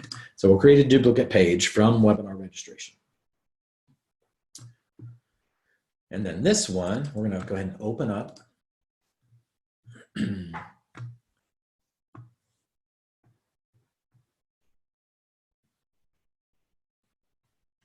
it's going to load. And then let's go ahead. We're just going to delete everything out of here. So I'm going to delete this section. I'm going to delete this section. Delete this section. Delete. And I actually, at one point, and so now we're back to a completely blank template. We have nothing in here. So we have to start with adding a new section. And so we've got our page open here. And I'm just going to pull this off into a separate tab, and I'm pull it off screen, and then I'm going to pull it back. So, so we've got this here. So we can see up at the top, we've got this kind of separated. It's got just a white background, and it's got a button, and it's got a logo.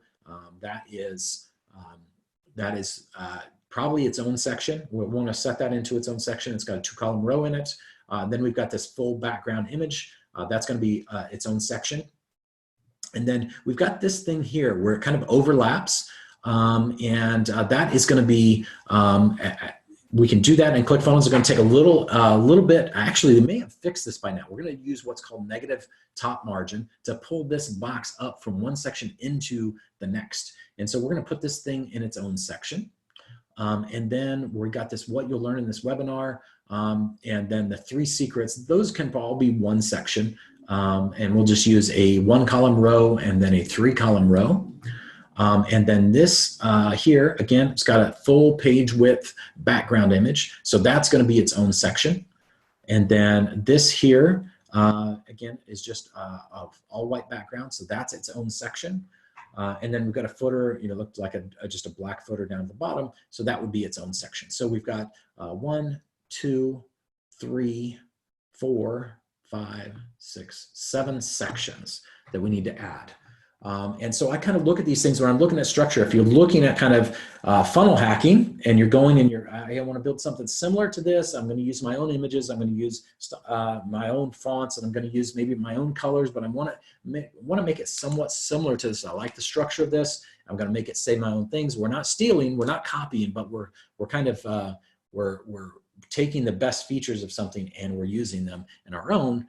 Then we kind of want to walk through and see, okay, so how is this built out? We kind of want to have some of these same things. We might drop off this thing at the bottom, but let's say if we wanted to rebuild this exactly as it is, we would need 7 sections, and then we would build up from there. So let's bounce back in now. So we're going to add a new section.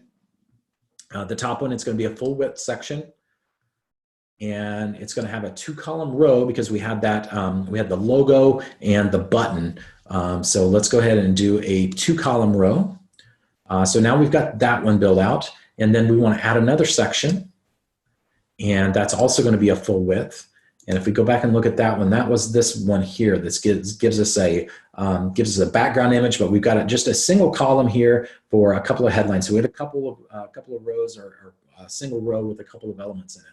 So let's go ahead and let me actually minimize this down here. Okay, so now we're going to bounce back to this. So we're just going to add just a single row, a single column here to that one. So we've got that. And now let's go ahead and build another section. And then we'll go back and kind of start structuring these things out. And then this is how I kind of like to build through things. It kind of shows you that, hey, I can build out the structure of my page first. And I kind of know how everything is going to be built, and then from there you start layering in your pieces, and then things come together pretty quickly. It's kind of like having Lego blocks, you kind of get an idea of how you want things to be put together, and then you lay out, okay, which blocks do I need, and then how do I stack them? And once you know and have kind of that plan for how things go together, then the last piece is like, okay, now I'm going to tweak, and I'm going to color, and I'm going to paint, I'm going to do whatever to make things aesthetically look the way I want to. But once you get the structure there, it's kind of that foundation, right? We talk about needing to have a foundation for what it is you're building.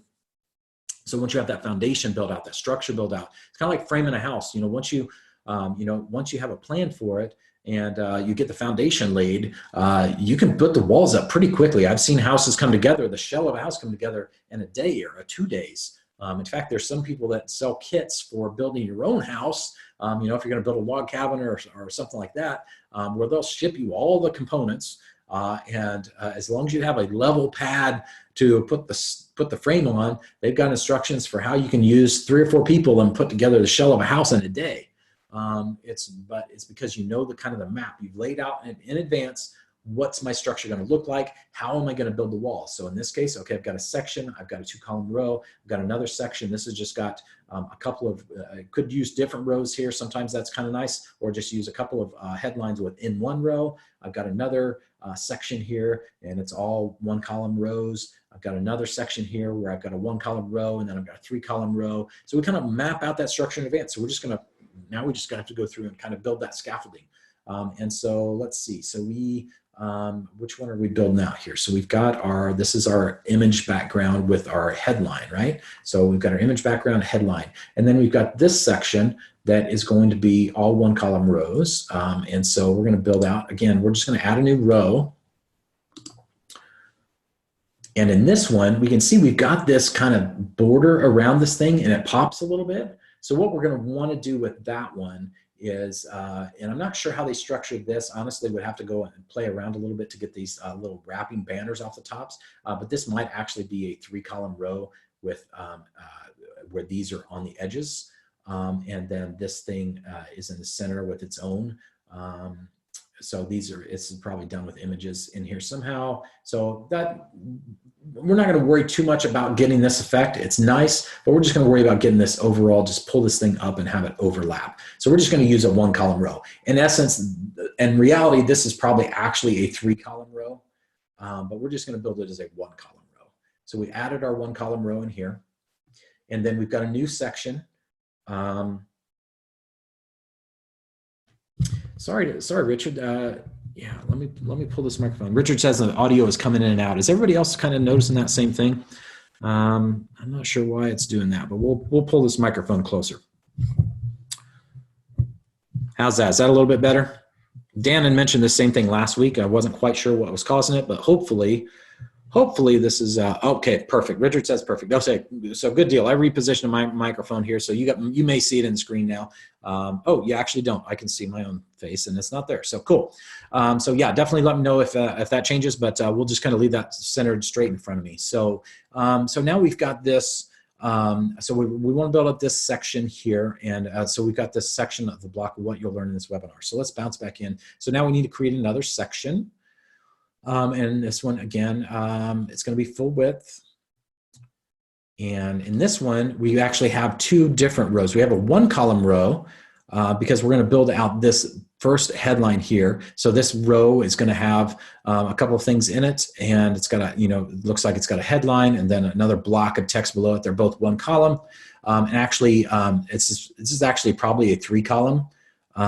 With you could do a divider in here and kind of space those things out, and you could probably hide those so they're not visible on mobile. We're not going to worry too much about that. It's a nice visual effect, but we can figure that piece out later. But let's just make this a 1-column row, and then we've got a 3-column row below that. So now we're going to add a new row, and we're going to do a 3-column row below that. So now we've got our 3-column row.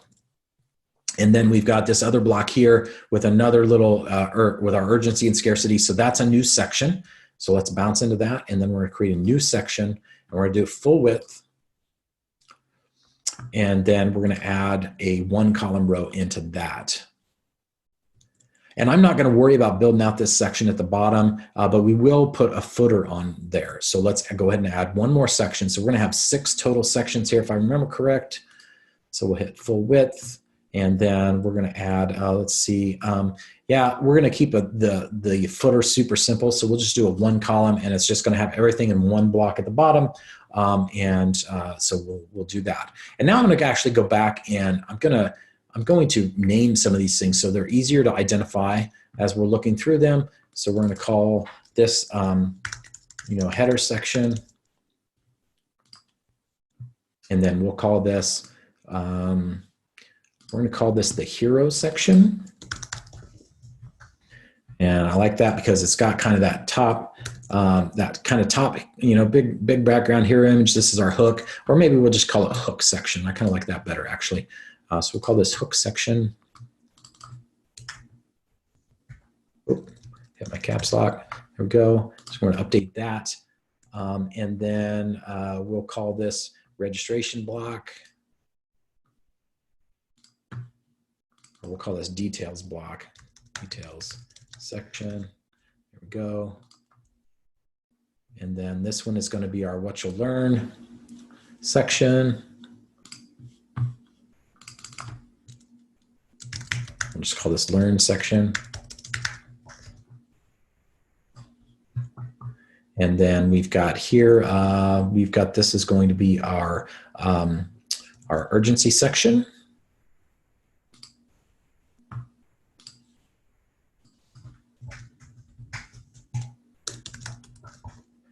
So we've got that, and then this is going to be our footer.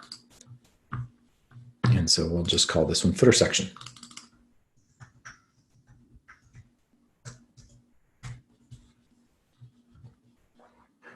Okay, so now we are looking good there. So now we've got kind of our main components built out, right? So we've got our sections. We're going to change, top paddings and margins and all that fun stuff. We're going to go and we're going to find some images that might be good for a background here, and we're going to start building some of these things out. So the first thing we want to do is if we haven't built out a logo for this, so we're not going to worry too much about this. But I'm going to click image here, and let's see if I can actually find. Let's see if we've got. Logo. I'm just going to use, and we're going to make this I'm going to make that, we're just going to add in the CFCODELAB logo there. And we're going to make this top section. We're going to make this one, actually the background is going to be white. And so let's go ahead and set a background color on that. Actually, and if we, let's do this first by setting the background color on the page, and then we probably don't even need to do that. So the background color, out of the box on pages, I don't know why ClickFunnels does this, but it's this muted gray, and it's really kind of an odd gray color. We just want it to be plain old white. So we're going to set that, and now we don't even need to worry about setting that background color on this section. We just need to be aware that if we change the background color of the page later, that we're going to need, and we want this top one to be white, we'll have to set a background color on the section. So you have that option. So now all the sections, if they're transparent, we'll pick up that white. They'll just see through. But if we need to change one specifically, then we can set a separate background, either separate background image or separate background color on each of the sections as well. And so obviously this logo is way too big, and we've got too much padding, but we also want to add a button here. So let's go ahead and at least get the structure. So we'll put a button there, and then let's again go and take a look. Okay, so we've got a logo, we've got a button. Okay, cool. And now we've got, in this one, we're not going to worry about the image just yet, but we've got a couple of headlines. So we've got a subheadline and a headline here. So let's go ahead and add a new element. I'm going to click subheadline. The only difference, just so you're aware, the only difference in ClickFunnels between a headline, a subheadline, a paragraph is the default font size that's set. They're all the exact same element, just copied several times in the code, and then they have a different default font size. Other than that, there's no difference in those elements. So it doesn't matter which one you use. They all have the same settings. They all get tagged the same in the code. They are all have the class of EL headline, and we'll go into more of that when we look at custom CSS and the custom JavaScript, so that you know how to select those things. But they all are exactly the same, with the exception of the default font size, but they can all be changed. So if you accidentally pick a headline and say, oh, that's too big, I didn't want a headline, I want a subheadline, doesn't matter. Sometimes it saves you a little bit of time by picking one that starts out smaller, and it also starts out with a different set of text. That's all there is to it. They are all exactly the same element under the guts. So just be aware of that. But so we inserted a subheadline. That's kind of our top. And then we want to insert we'll use a headline element, a little bit bigger text, and we'll insert that. So we can kind of see that that gives us this effect here. We've got this one has, let's see if I can actually zoom in on this a little bit. Oh, nope. Oh, there we go. So we've got, secrets revealed, and then we've got this headline down below that. So, and so we've kind of got that effect there. Okay, cool. And then the next one is our registration block, right? And so this one has got a little headline in it, another headline. So we've got 3 headlines in there. So let's go ahead and add those in. So we've got probably a subheadline, and then we'll add another one, and then we'll use a headline for this one. And then we've got another subheadline. Okay, and then we've got a countdown timer. And so let's add that countdown timer in there. So we'll go down and we'll just pick a countdown timer. And then we've got a big old button. So now we've got a button in place. And so let's go ahead and we'll just put in some basic text here. Hook lead in, ... And then just so we kind of have an idea when we go back and look at this, what we need to put in place. We're going to call this a super strong and sexy hook headline. And then we're going to say, for this one, this is kind of our live webinar happening on. So we can even put that live web class ends then. Or yeah, this one has the date. Live webinar begins on, and then this one is the date, so we can put the date. So let's just, let's pick, so the next Saturday is the 10th, I think. So we'll do August 10th, 2019.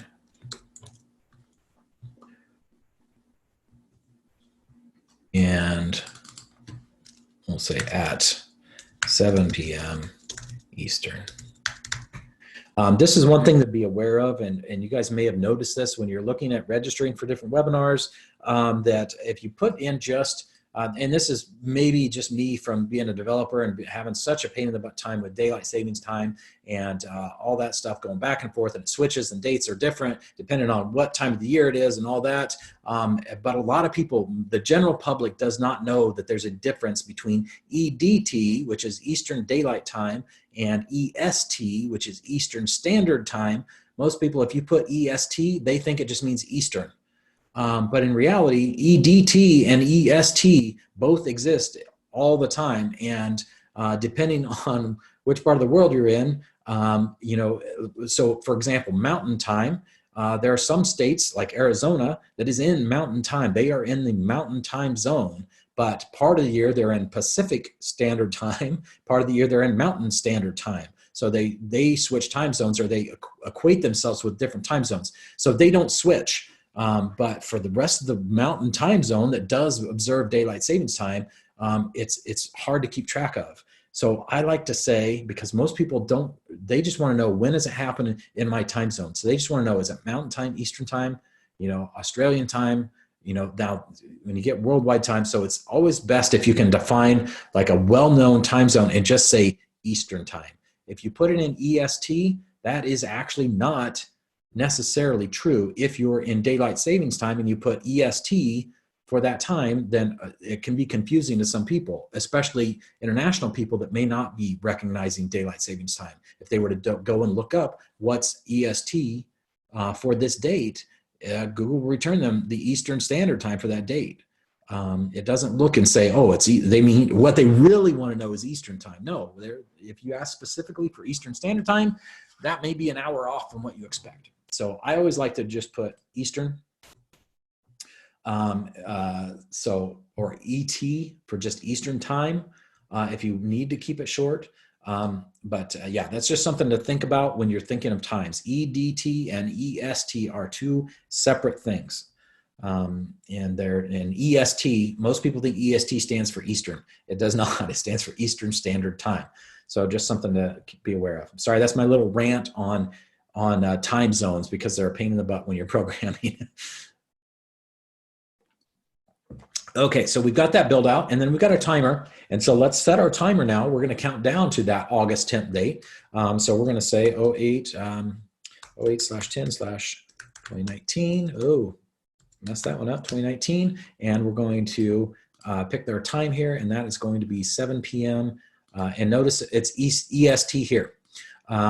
So even though I believe we are in daylight time, it's set as EST here. I think this actually calculates for Eastern time. But again, just another example of where these things don't mean the same thing. So we've got that set now, and then our button, and then we can, you know, set our button up here, and we probably want that to say something like reserve your spot now. Reserve your spot, not reserver. I like to make these big and chunky, so we're going to bump that text size up, kind of like that. Cool. Okay, we're looking good so far. We can even go in if we wanted to pick out a different look and feel for the countdown. We could do that through themes. We've got all kinds of different options here. I think we'll just stick with what we have so far. We can always go back and play with this later, but we're just kind of getting the structure built out. So we're looking pretty good. So we've got our hook lead in. Let's go ahead and just apply so we can kind of see this, what this is going to look like a little better. Let's go ahead and apply a background image, and then we'll probably go pick a different one, but we can start with some background images here. We can even start with just one of the stock ones built into ClickFunnels. We can always also do a search. We can do stock. These don't really have any good backgrounds, but we can do a search here. And we actually have Unsplash is actually a pretty good site for searching for images. So if we go and type in yoga and do a search, it will go out and find us all kinds of photos. So we could probably do something like this. We could double click this one and it will actually pull this in, and we can click add image. And then we want to set this to fill width. And we could probably even do it at full center parallax and see what that looks like. We're definitely going to want to change colors. We'll probably change out the image entirely, but that at least gives us an idea that this is our spot that we want to that we're going to have the image in. And then same thing down below. I think this was going to be actually this one was going to be our other one. So we could probably pick a different image there.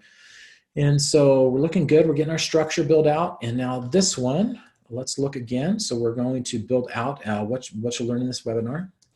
So I kind of like that. I don't know what headline. So we'll click headline.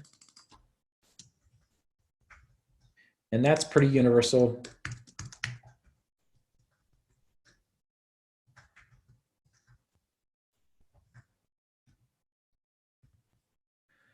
Headline works pretty well. And then for these are going to be our 3 secrets. So here we've got little icons. You know, if you can find ones that fit for your secrets, that's great. But let's not worry too much about those right now. Let's just get the headlines. So we're going to do a headline here for this secret number 1.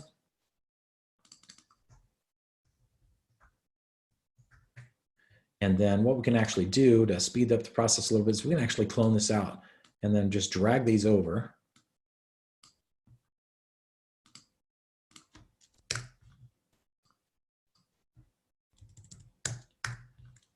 All right, so we've got secret number 2, secret number 3. And I do kind of like these little dividers in here. We kind of can see this little green that kind of divides this. That gives a little visual, a little something to it. So we can add that. That's just a divider.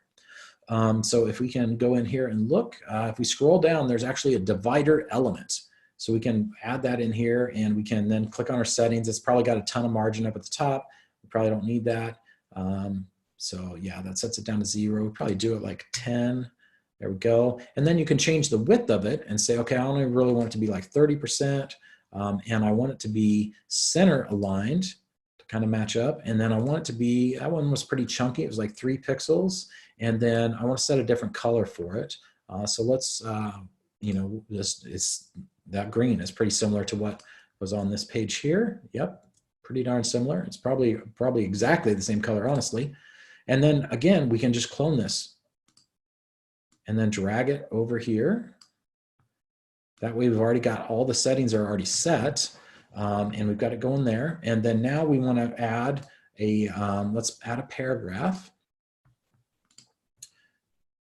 And let's go back and look. Yeah, we can see we just kind of got a paragraph of text here. And so that's good. I kind of like that size. Let's kind of bounce out. Is that size good? I might even bump that up just a little bit. It's probably 16 pixels to start. Let's bump that to 18. Okay, I think that looks pretty good. So let's go ahead and clone that. And these, you could probably left align them. So I could probably click in here and do left align. Yeah, no, I don't really like that.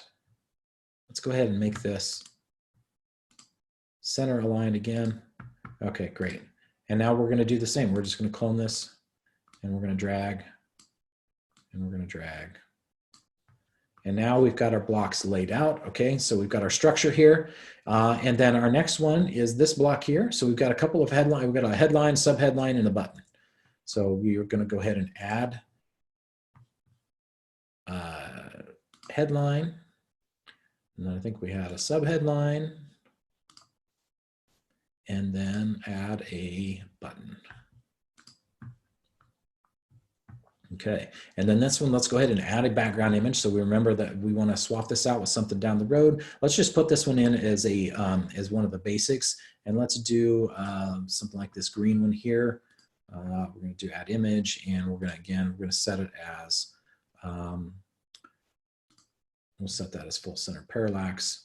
So we get a little structure. Again, we're not going to stick with this, but it gives us at least our structure here. And I'm probably going to actually add like a ton of padding to this one. Top to kind of make this bigger. So there we go. So we're good there. So we kind of get some of the structure. We're kind of starting to see this thing to come together. And then we got rid of this section. But if we wanted to do it, this would just be a 2-column row with the image on the left side and the with no padding on the bottom, so that it bumps up against this section. So you get rid of all the padding on the section and all the padding on the row on the bottom, so that it hits the bottom of that. And then you've got on the right column, you've got a subheadline, a headline, a paragraph, and then a bullet list. So super easy to build that out. In fact, you know what? Let's just build that out just so we can see how I would build that real quickly. So we'll add a new section here, and it's going to be a full width section. And we're going to add a new row. I'm probably going to just hide this here in a minute. Did I add I thought I added a new 2-column.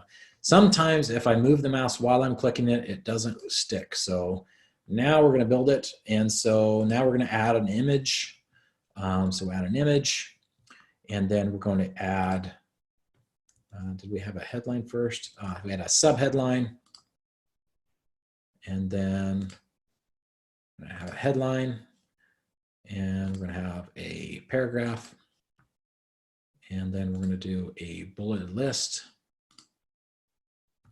Perfect. And then this, I believe this headline was left aligned. This headline was left aligned. This text is left aligned. And so that kind of gives us this structure here.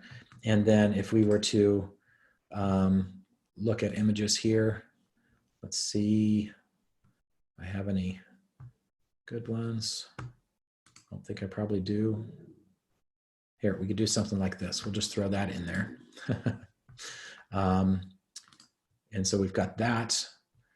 And then we've got this one is going to be our footer.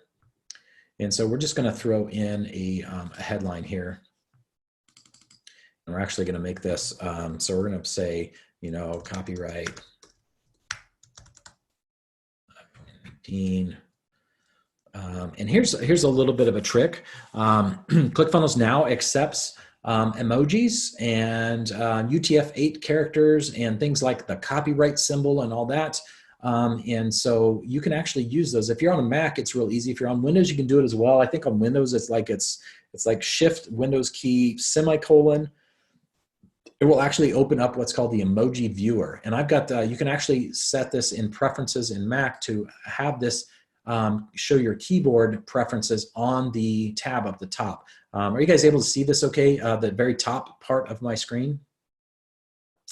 So hopefully you can, hopefully the video picks this up okay. But at the very top here, okay, Joe says yes. Okay, awesome. So at the very top, I've got this show emoji and symbols. If I click on that, it's actually going to open up a separate little window, open it up on my other screen, but it looks like this. And this shows me all of my characters. I've got emojis in here. I use this to actually insert emojis into my email subject lines in ClickFunnels. I can just go in here, and what happens is wherever your cursor is blinking at, if you double click on one of these things, it will insert it into that spot. So if you want to put things like the copyright symbol, then you can actually go to letter-like symbols, and copyright is right there. So I insert copyright, and now my copyright symbol is inserted right there. And that's how you can get these things into real quickly and easily without having to know the special key combination you have to press to get the copyright symbol. You can get, you've got all kinds of them. The TM is there, all of those. What are the buttons on Windows? Richard asked. That's a great question. I'll have to look up specifically, but I think it might be Shift, Windows, and semicolon on Windows should open up a similar keyboard viewer. If that's not it, then I'll have to look up. I had to look it up for once. I don't use Windows myself, but somebody else had Windows and they were trying to do it. And I'm pretty sure it was something to do with semicolon. It was the Windows key and semicolon. I think a shift or a control might have been involved. Yeah, and Jeremy says it depends on what version of Windows you're running. That's absolutely true. I think this was for the Windows, 12 or 13. Whatever. Heck, I don't even know what versions of Windows are anymore. But I think it was one of the later versions of Windows that actually includes this. So so this is a great little tool if you wanted to use, instead of saying, so you could in here, and then it always stays static. It stays on top of everything. So a lot of times I will have it on a different, I've got a little, cancel that. Okay, so I've got a little, sometimes I've got 3 monitors set up, so I'll drag it over to another monitor, something like that. But you can actually go in and, say I wanted to put that copyright there in my cursor, then I could double click and it'll put it there. And then I could go in here and get rid of my copyright and just say copyright, use the copyright symbol 2019. That's well recognized as well. I kind of prefer to use the word copyright. I am not a lawyer. I don't even pretend to play one on TV. But my understanding is basically as soon as you write something, it is copyrighted as of that date. So it's not as critical to put that in there, but it is kind of nice and gives a little bit of something to it to say, hey, I'm actually trying to protect this thing and I intend to enforce my copyright. There's no legal requirements to go and register some copyright in order to say this is a copyrighted work. If you can show that, hey, I was the first one that wrote this, it was written on this date, somebody else took and copied that exact same thing, then you will win that copyright debate. So copyright 2019, and then we could put in something, and a lot of times you might even do this as like a 2-column row. I'm going to get rid of this keyboard viewer. We'll throw this over here. You could do, a 2-column row and put like copyright over here, or you could put your product name. You could do your footer in a bunch of different ways, but I'm just going to put some extra spaces. In fact, I like to say all rights reserved. And don't take me for legal advice on this. This is just what I do. Reserved.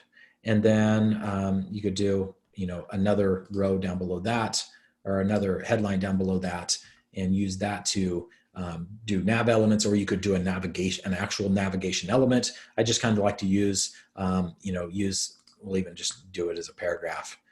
So the font's already the right size, and do something like terms and conditions, and then space, sometimes a couple extra spaces, and then do like a pipe, and then a couple of spaces, and then privacy policy.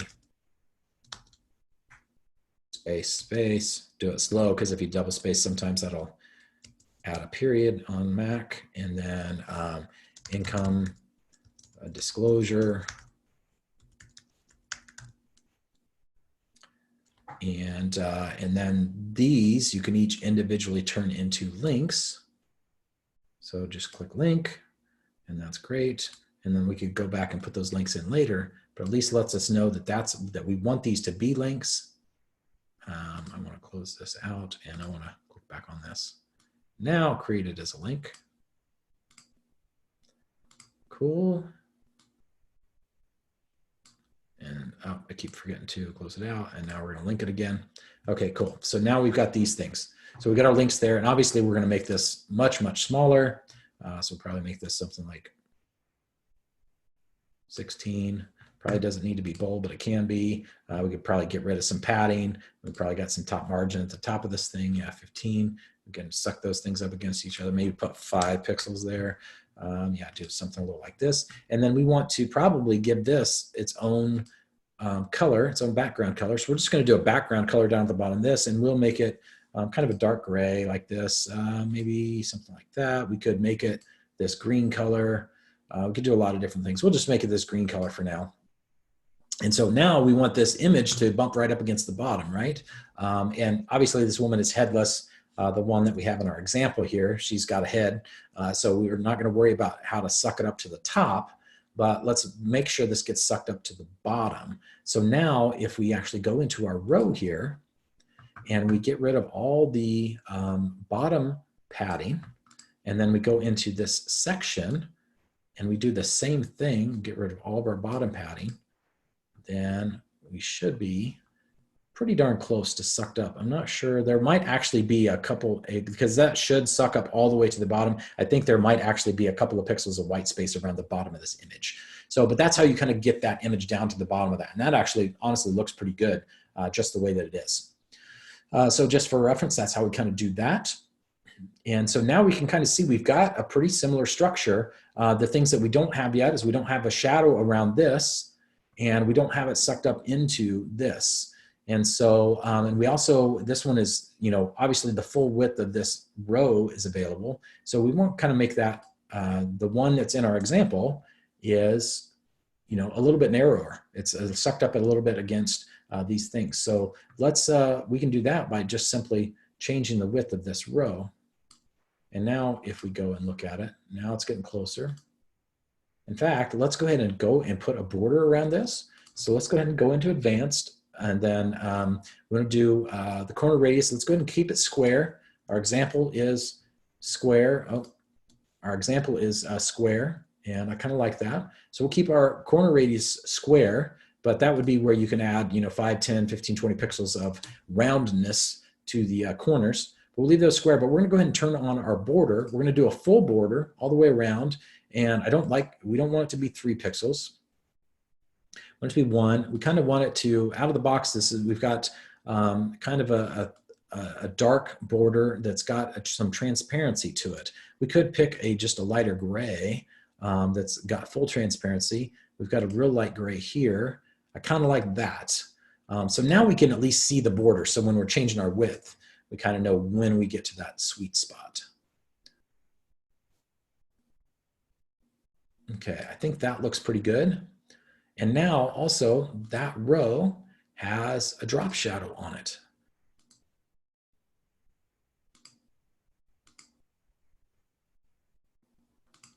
So we can do a 20% drop shadow. Yeah, so we can kind of see in this one here, it's got a bit of, not too much, it might just be a border, but it's got a little bit of a shadow behind it. Again, if we were to zoom in a little bit here, can't tell entirely for sure. No, it might just have yeah, it's got a little bit of a shadow on it. It might not even have a border. It might just be white with a drop shadow. But that's kind of what we've got going there. And so I kind of like this. It looks pretty good. Looks pretty similar. And so now the next thing we need is this actually to, this row to suck up onto this. And so if we do, and this right, it's been a little while since I've done this. So if we do, let's say -40. Oh, that went to -400. We don't want quite that much. No, we want about -100. Yeah, there we go. And oh, we want our row to have a background color because otherwise it's just going to see through to what's behind it. Oh, so we need to put a background color of white. And now we can see that we've got our kind of that similar result.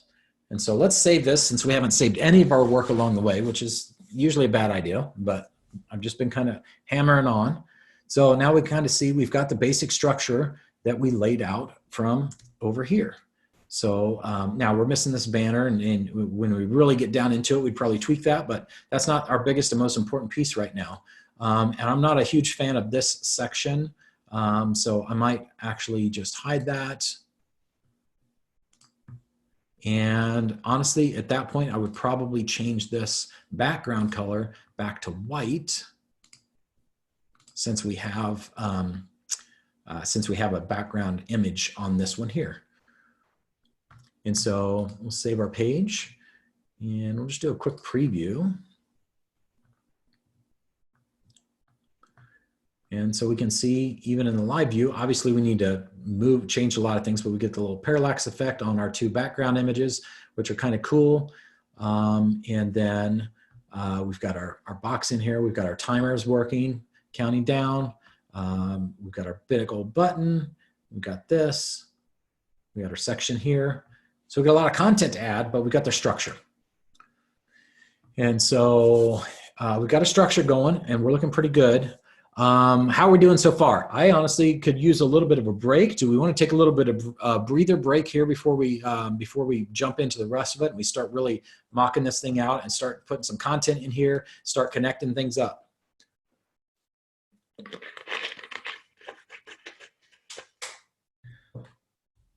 Sure. Okay, good. Yes.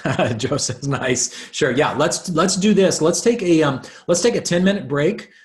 So it's 12:11 now. So let's plan on being back in 10 minutes. So we'll be back about 20 after 12. And I'll go for a little bit more. And if honestly, we have some flexibility in this. So if it gets to the point where it's too long, I don't want to take up everybody's entire Saturday, but I do want to get through this. So if we need to break this up and do this into 2 sessions where we go through this a little bit more in the next session, and then we'll move back out. Hey, maybe we get an extra bonus. Maybe this becomes a 10-week course instead of an 8-week course. But we'll do that. But we've got a lot more that I want to run through today. So we'll come back in about 10 minutes. We'll get started. So we'll call it 12:22. We'll just say 12:25. We'll start back up. I'll leave the room up and going so you can just stay in here, but I'm going to mute everything else, and I'll mute down my video.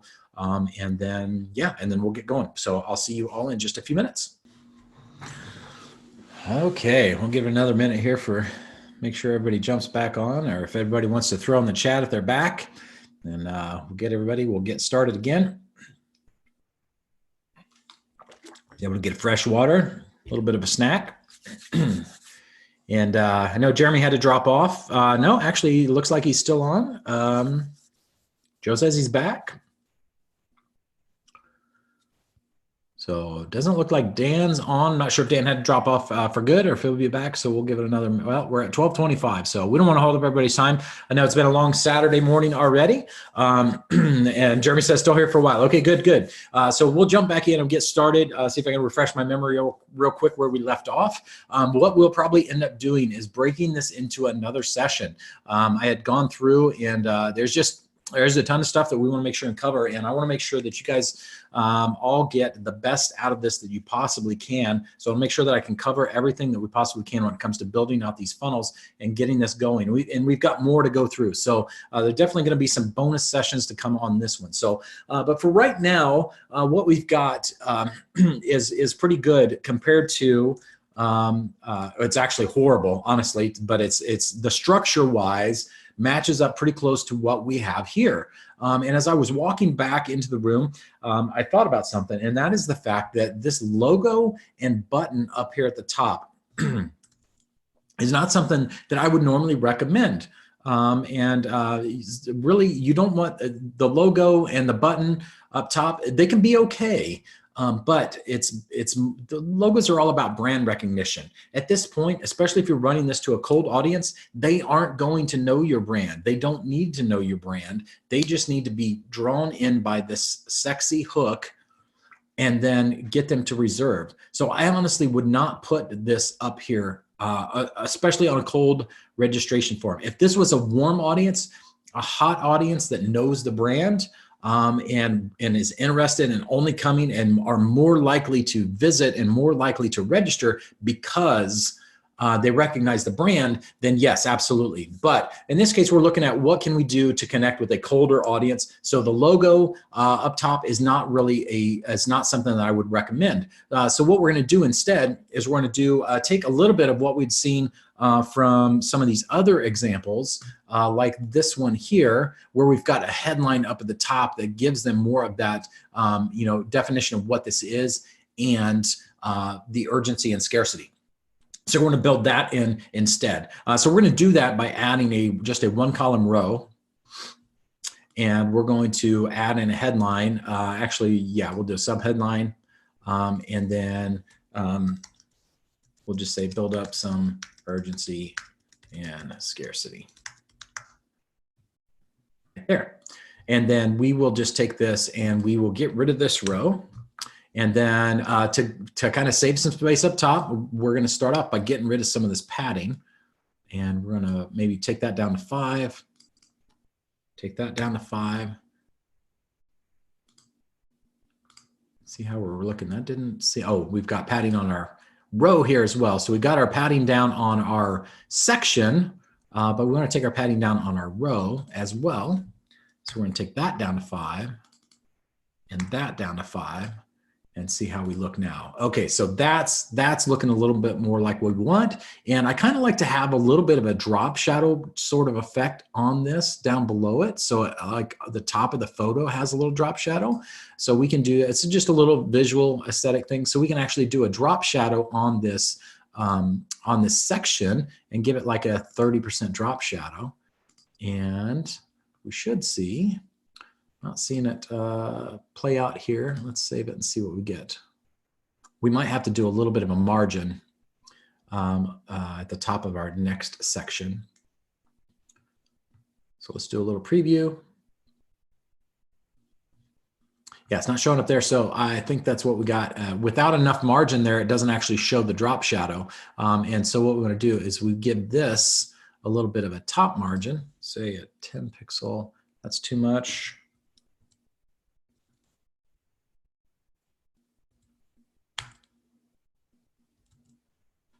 There we go. Now we've got a little bit of a drop shadow there.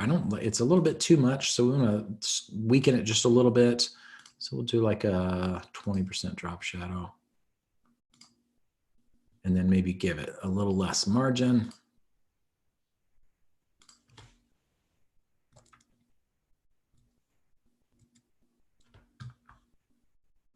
Just gives a little bit of a separation. So we can see just a little bit of a separation up there at the top. It just kind of draws, especially in the center where the sunlight, you know, it's pretty white. It gives us that line and it kind of draws the focus to that a little bit.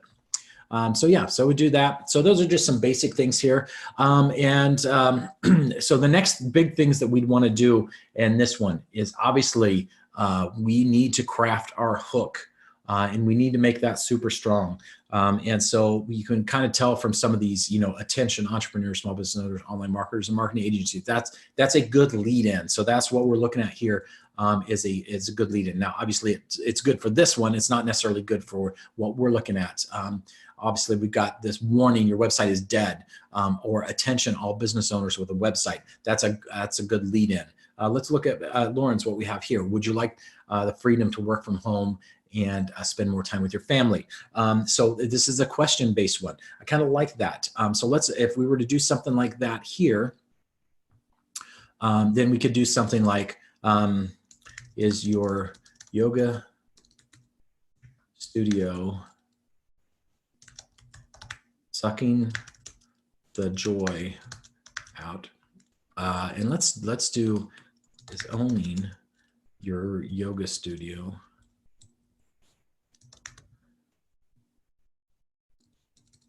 own a yoga studio, sucking the joy out of your practice.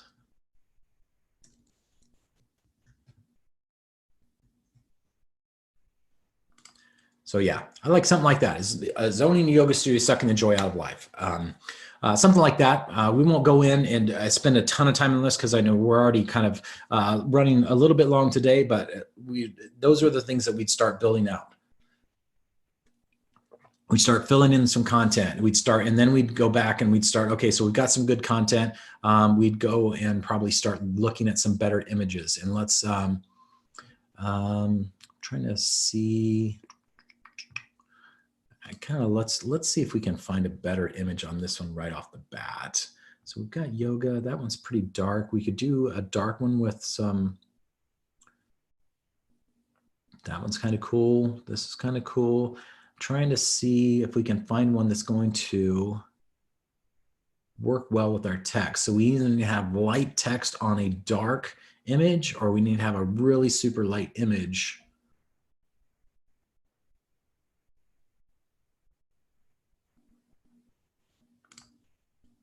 So if you guys haven't used this before, a lot of people didn't even know this exists. This is not something new. This has been around for a long, long, long time to be able to do a search for images. And Unsplash is a great one. They have a ton of images, and they're all royalty free. So you can add them on your site, and then they just get loaded into your library, and you can use them from there.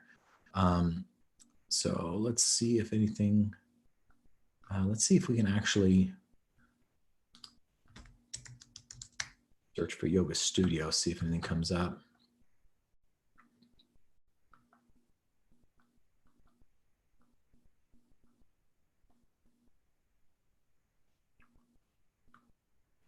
Yeah, let's see if we can try this one. See how that looks.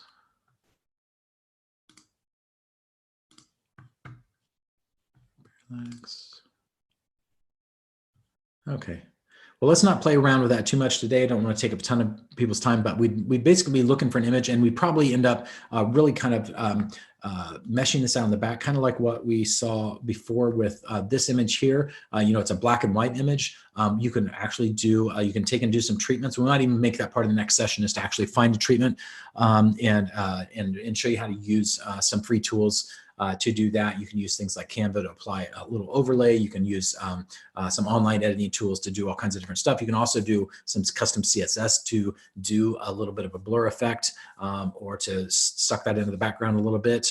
And then one of these days, I would love to have my good buddy Jake Leslie, who is a fantastic funnel designer, come in and actually do a session for us. He will probably be one of our VIP bonus sessions where we'll actually jump in and let him run through and say, okay, let's take one of these funnels we build out and tweak it from a design perspective to actually make it as sexy as possible, and show you some of the tips and tricks that he has got. And he is an absolute wizard when it comes to quickly and easily designing and adding some of these effects, both in Photoshop as well as translating that and then into ClickFunnels. And so we'll get that going as well. So we're not going to worry too much about the design on this today. The next thing that we want to do, so we've got this set up, we've got our time, we've got August 10th, 7 p.m. Eastern, we've got our countdown going. We need to actually have a form where people can register, right? We haven't built out that piece yet. So that's the next big piece. So let's go ahead and save this. And actually, let's just so we can read this text, let's see if we can change some colors here. So we're going to change this text color to white. And then what I like to do, if I've got text, white text on a dark background, I like to actually have it give it a little bit of a drop shadow. And so we can do text shadow, we can do strong.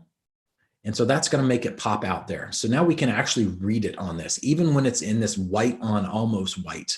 So that looks already a ton better. And then we can do the same thing here. And we'll just, we'll make this text white as well. And then we'll do the same thing. We'll give it a text shadow of strong, and then that's going to make it pop out. And then I would probably make this one super big, you know, make that more like that. Probably get rid of this margin. Go like that, and probably do like a 42, something like that. Cool. Okay, so now we can at least read the headlines. So that's looking much better, and we've got this pulled in. So the next thing is we want to make sure and actually have a pop-up that has a form that works, right? That gets people to actually register. And in order to use the pop-up and get people to register on the pop-up, and we want this button and this button to both do the same thing, we want them to open the pop-up. And so that's what we need to do here with these buttons, is actually go in, set action, and set the action to open the pop-up. And so now that will actually open the pop-up. And this one here, we'll make this one say the same thing, reserve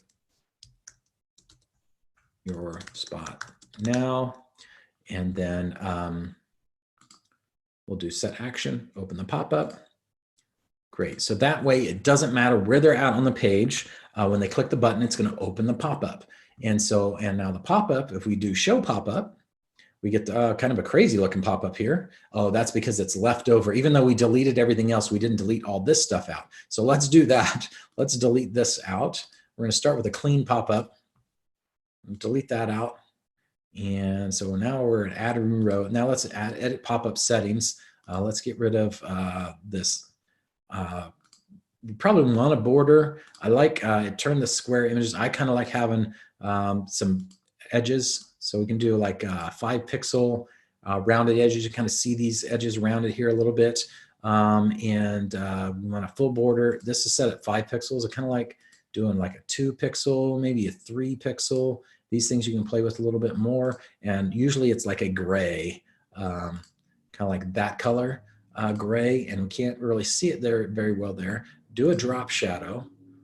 There's usually a little bit of a drop shadow effect. So we'll do like a 20% drop shadow on that. And then the background color, we'll change that to white.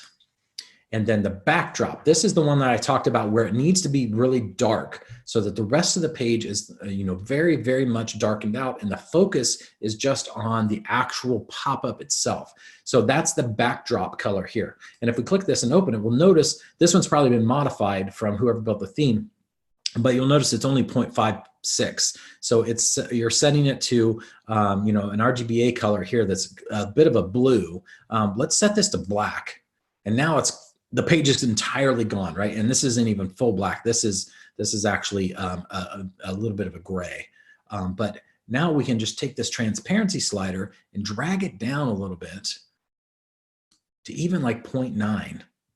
And you can make it a blue and do that same thing and drag it down. It's going to kind of mask those things out, or do, we used the green color in before. You can drag it down. But you really want something that's really going to mask that kind of stuff out. So that's why I like using like a gray, a dark gray that you can kind of drag down a little bit, or on almost black like this, or black. That's not even black. Black is 0, 0. 6 zeros is entirely black. And then from there, you can, adjust your transparency so that it's just barely visible to like an 8.5. That's even probably a little bit too much. So like 0.9, everything's pretty well hidden at that point. You should be focused entirely on this pop-up. So now in the pop-up, we want to have, a one column. We need to have a row in there. So the pop-up's empty right now. So then we want to add a headline. And so we want our headline to say, and it's got, looks like they had the text set to white for some reason. So we'll do this text, and we want the text to be, I want it to highlight everything first. There we go. Reserve your spot. And then we might have another little paragraph below that. And I think the settings for this section or this pop-up are probably set to have a text color of white. Yeah, text color of white. So let's set our text color to black here, or to this color. There we go. Now all the text we put in is going to take on that color by default. And so now let's put in here,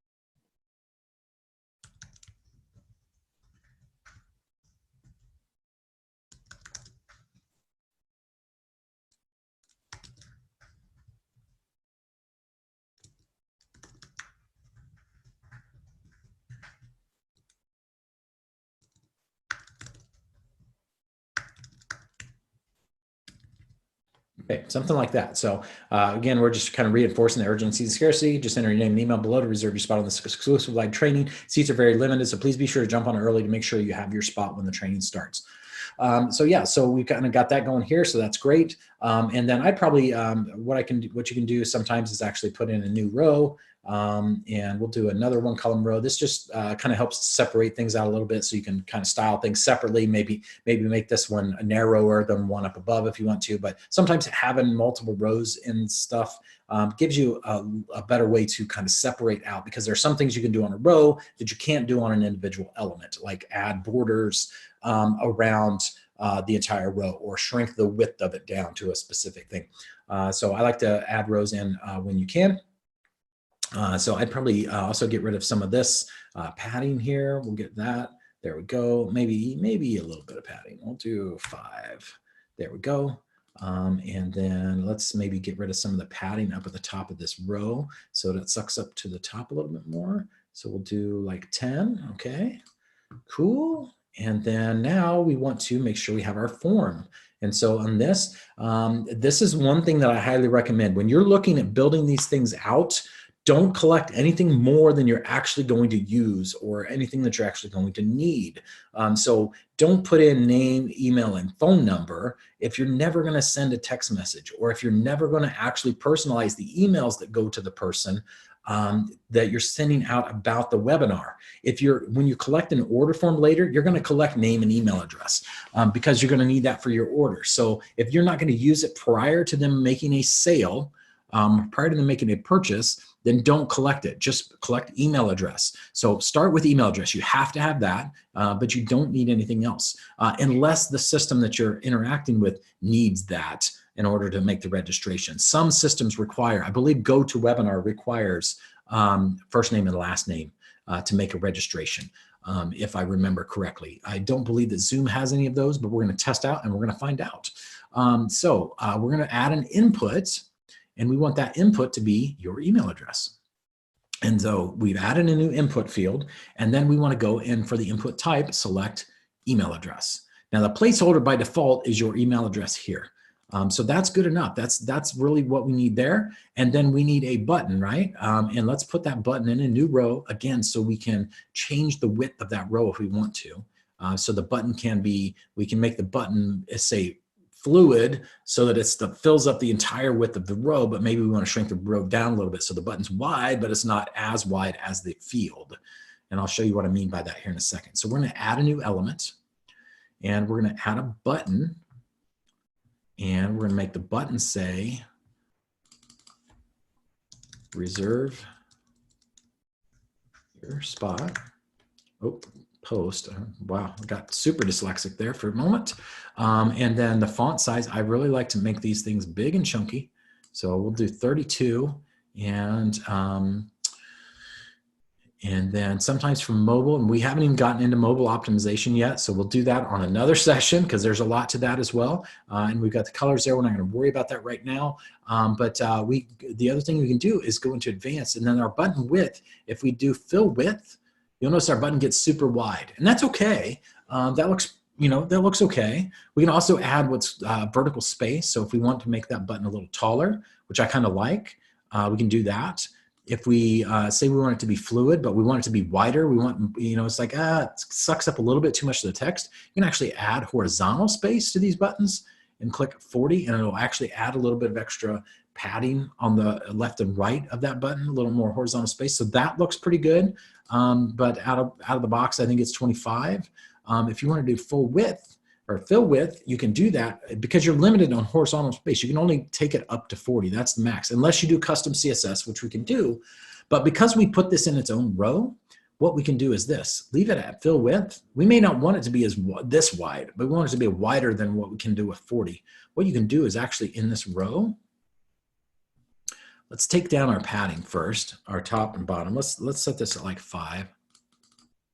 I like to leave a little bit of padding because otherwise it gets hard to select that item in the ClickFunnels editor. But now, so now let's do left and right. We'll take that down to 5. And now you can see, now it's even a little bit wider than our input field here is. But now watch this. Now we can actually take and shrink this down. So now our button is super wide, but we have control over how wide the row is.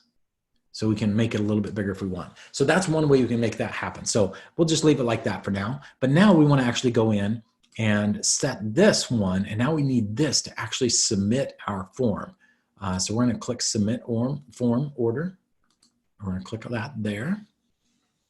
So now we have our pop-up. Now we have an email address. Now we have our pop-up. Our pop-up's functional. Our form should submit. We've got our buttons on the page that actually open the pop-up. And now we need to connect it to Zoom so that when somebody clicks on this and registers, they get registered for our webinar. So let's do that now. Let's go into Zoom. I'm going to open up a new window here. And I'm going to open up and we'll log into my Zoom account.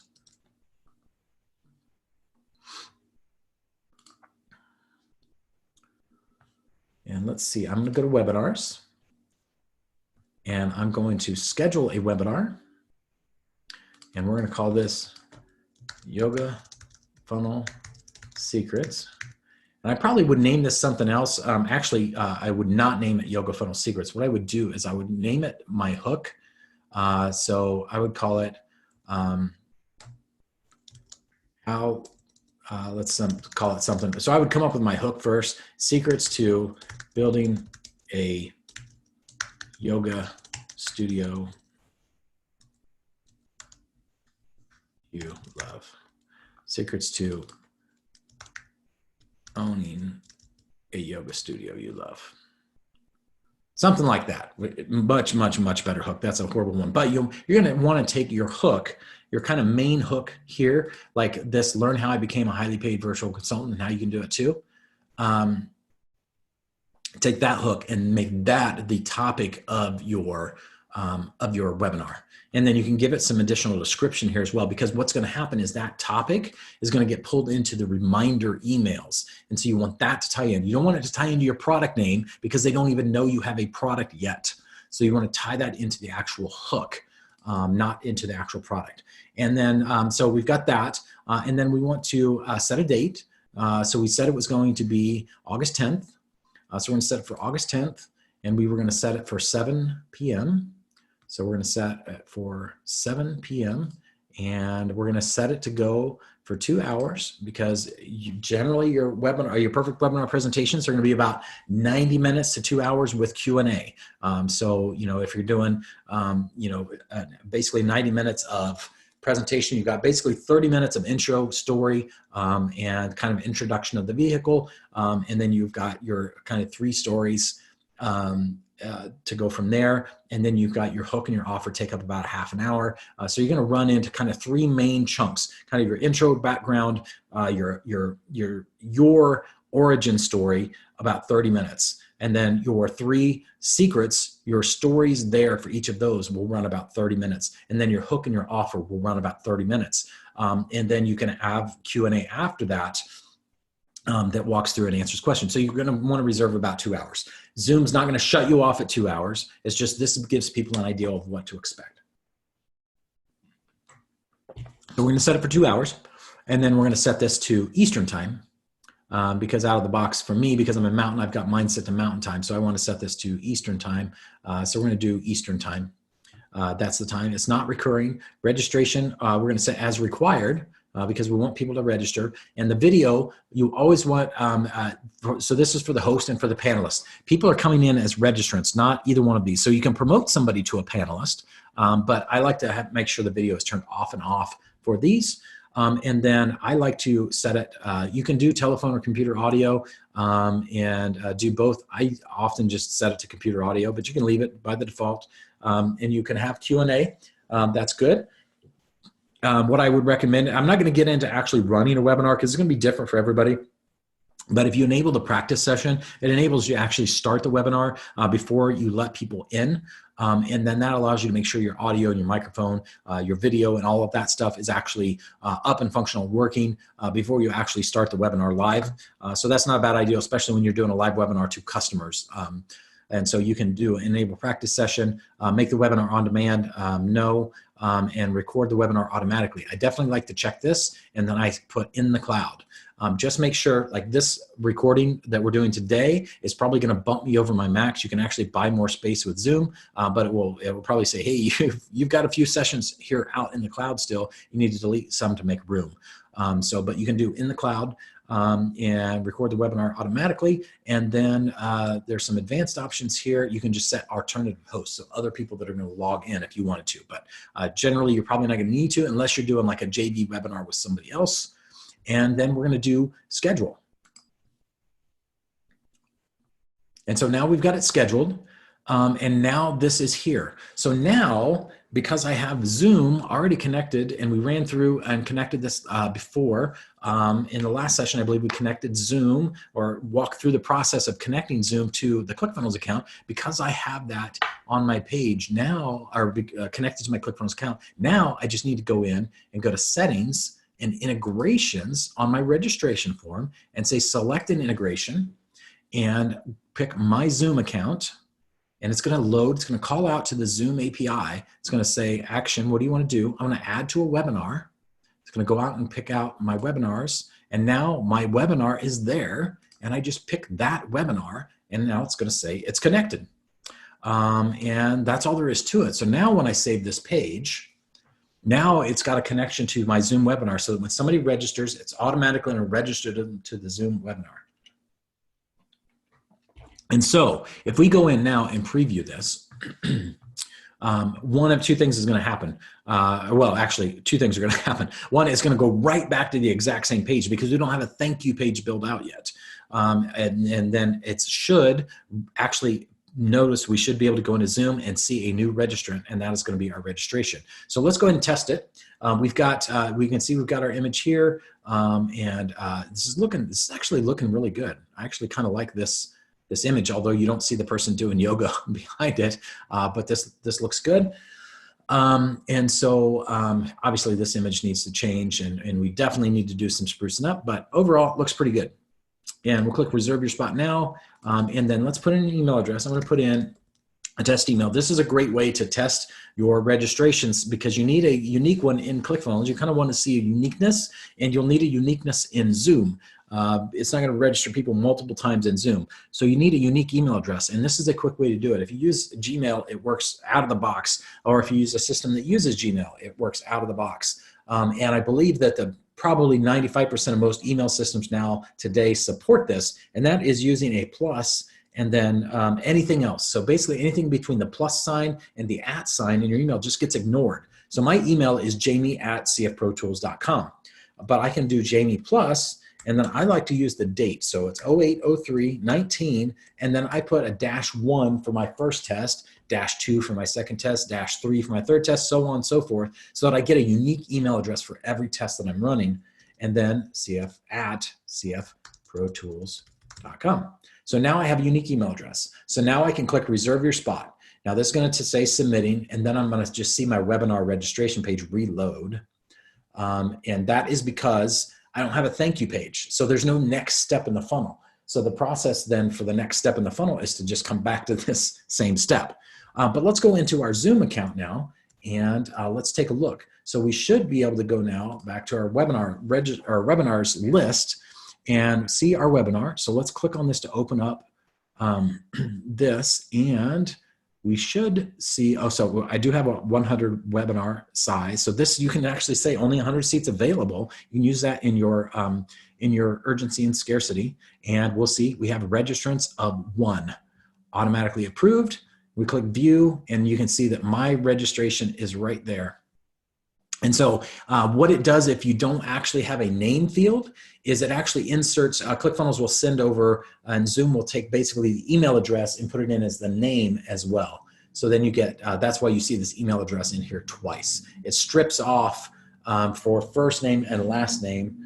It strips out the first chunk of the email. So that's why it says Jamie plus 08/03/19-1 and Jamie 08/03/19-1. This is first name, last name, and then the email address is behind the scenes. So if we click on this link, then we'll see that. And so you see the first name here. So if you collected first name and last name, then you would see that.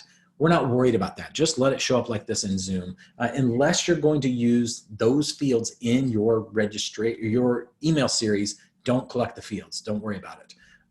So that's what we got going. So the status is approved. Here's the email address, email and all that stuff. So you can cancel the registration, resend the confirmation email. There's all kinds of stuff you can do from here. And then that's what you've got going on. And then you can also go into your email settings in Zoom, and you can actually say which emails are going to be sent. How do you want to send them? This English, email contact.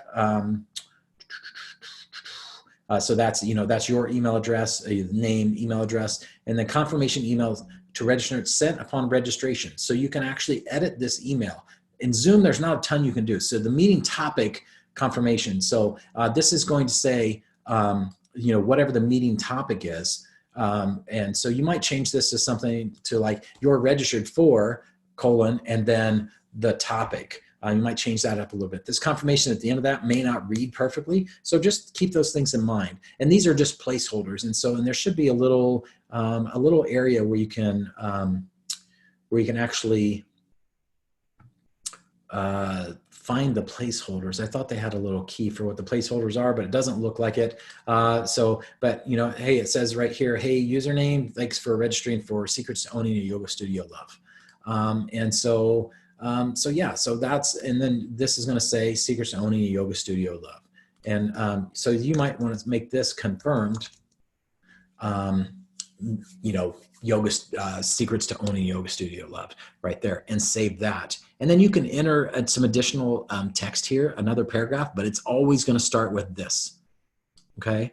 And then, and so then you can enter some additional text. You can do the same down below. This is the actual invitation. So they give them the specifics on how to add it to the calendar. They got links for that. They've got the join link is going to get inserted here automatically. And then if you wanted to have text down at the bottom as a footer, you could do that as well. So we'll go ahead and click save on this. And that's all there is to it, to setting up in Zoom and getting connected to your actual registration page. So hopefully that makes a little more sense. If you wanted to go in fact, let's just do this just to see. So in this case, we're using Zoom. We know Zoom is going to do some weird stuff with the first name and last name. So let's actually enter, let's put a name field in here just so we can let that be customized just a little bit. I'll show you how to use that, and then we'll see what that looks like inside of Zoom when we do that. So we're going to throw this in here, and we're going to give this a full name. And then we'll say your name here. Actually, we'll say full name here. We won't set it as required, but let's change this. I don't know why that's, we'll give that a little bit of margin. There we go. Full name here, your email address here. I might even just say name here. A little less threatening there. And we'll just say this one and say your email address. Say email address here, or we'll put this one as best email address here. Okay, great. And so now let's go ahead and save this. And now let's, I think this is our preview. Let's get rid of that. It's another preview. Let's get rid of that. And then we'll preview it again. And then we'll register again. And then we'll see this new registration should include a name. So we're going to put in Jamie. And then we're going to make this one -2. And we'll do reserve your spots. Perfect. And we're back to where we expected, but only because we don't have a step 2. So now we should be able to go to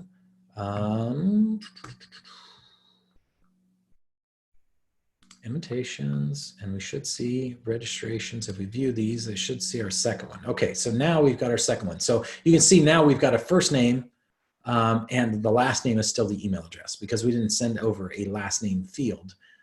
There wasn't one in ClickFunnels, and it couldn't find a last name. So that's what we get. So we've got the first name here. And now let me see if I can actually pull up. I think I closed down my email. So let me, I'm going to drag this over on a different window. And let me see if I can actually pull up my email, because I should have gotten an email registration from, or confirmation email from Zoom that includes that. And we can see what the difference is between those two. Yep, so I got an email here.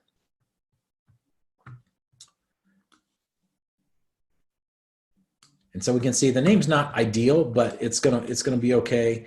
There's not really any way to control. This is one of the downsides of using Zoom. Zoom is a great tool and I really like it, but this is our registration. So it says, hi, Jamie, and then they're using for their username, it's the first name, last name. Thank you for registering Secrets to Owning a Yoga Studio You'd Love. Please submit any questions to this email address. And then here's the link to join. You'll notice that this link is super long. The reason is because when somebody clicks this link, and you want this on your live webinars, when somebody clicks this link, Zoom knows that they attended the webinar, and you can download a list of people that actually attended the webinar. So that's why we want this super long link versus normally a join link for just a meeting is super short, and it's just going to be the W and then the number.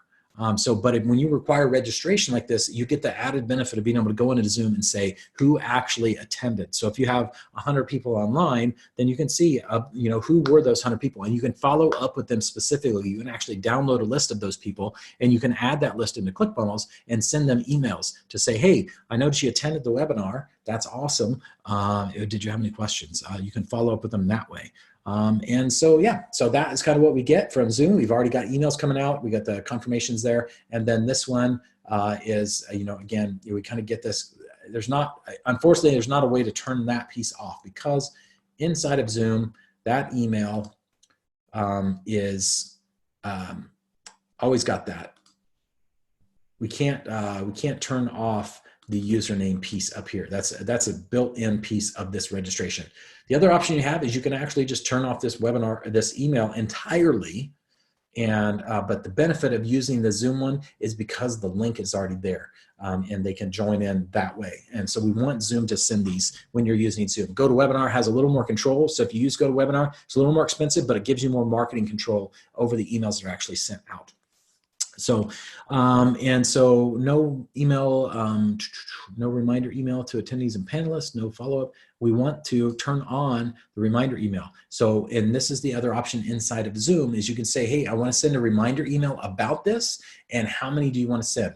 I want to send it 1 week before. Probably not, because you're probably not promoting that far out.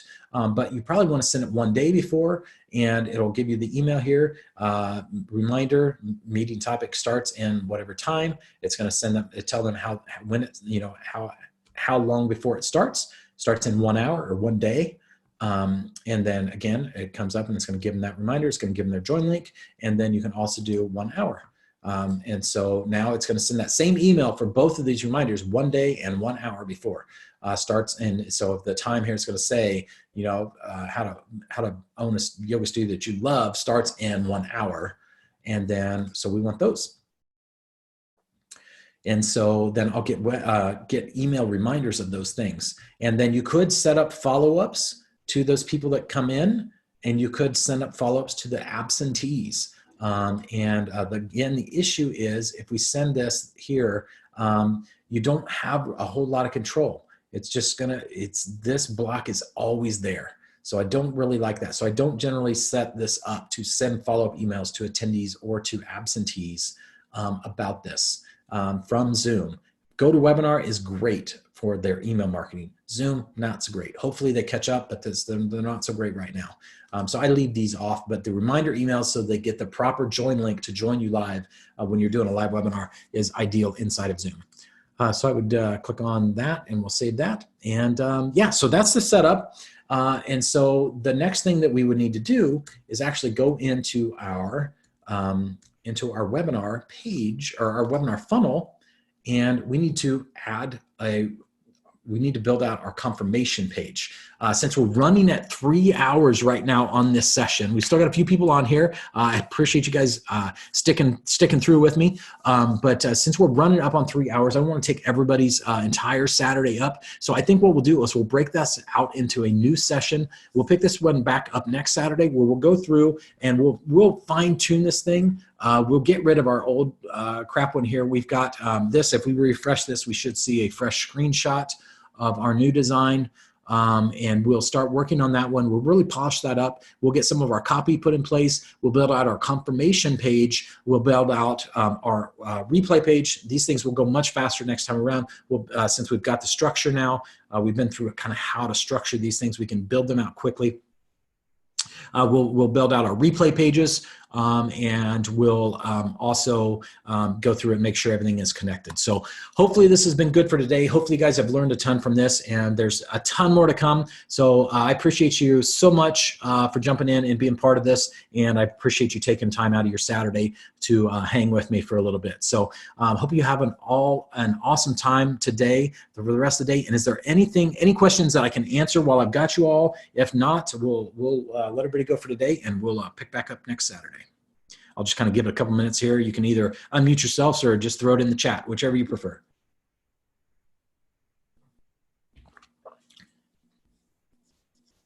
All right. Well, I will take that as a no questions, and that's a good thing. And yeah, we'll see you all next Saturday. I appreciate all your time, and we'll see you again real soon. Take care.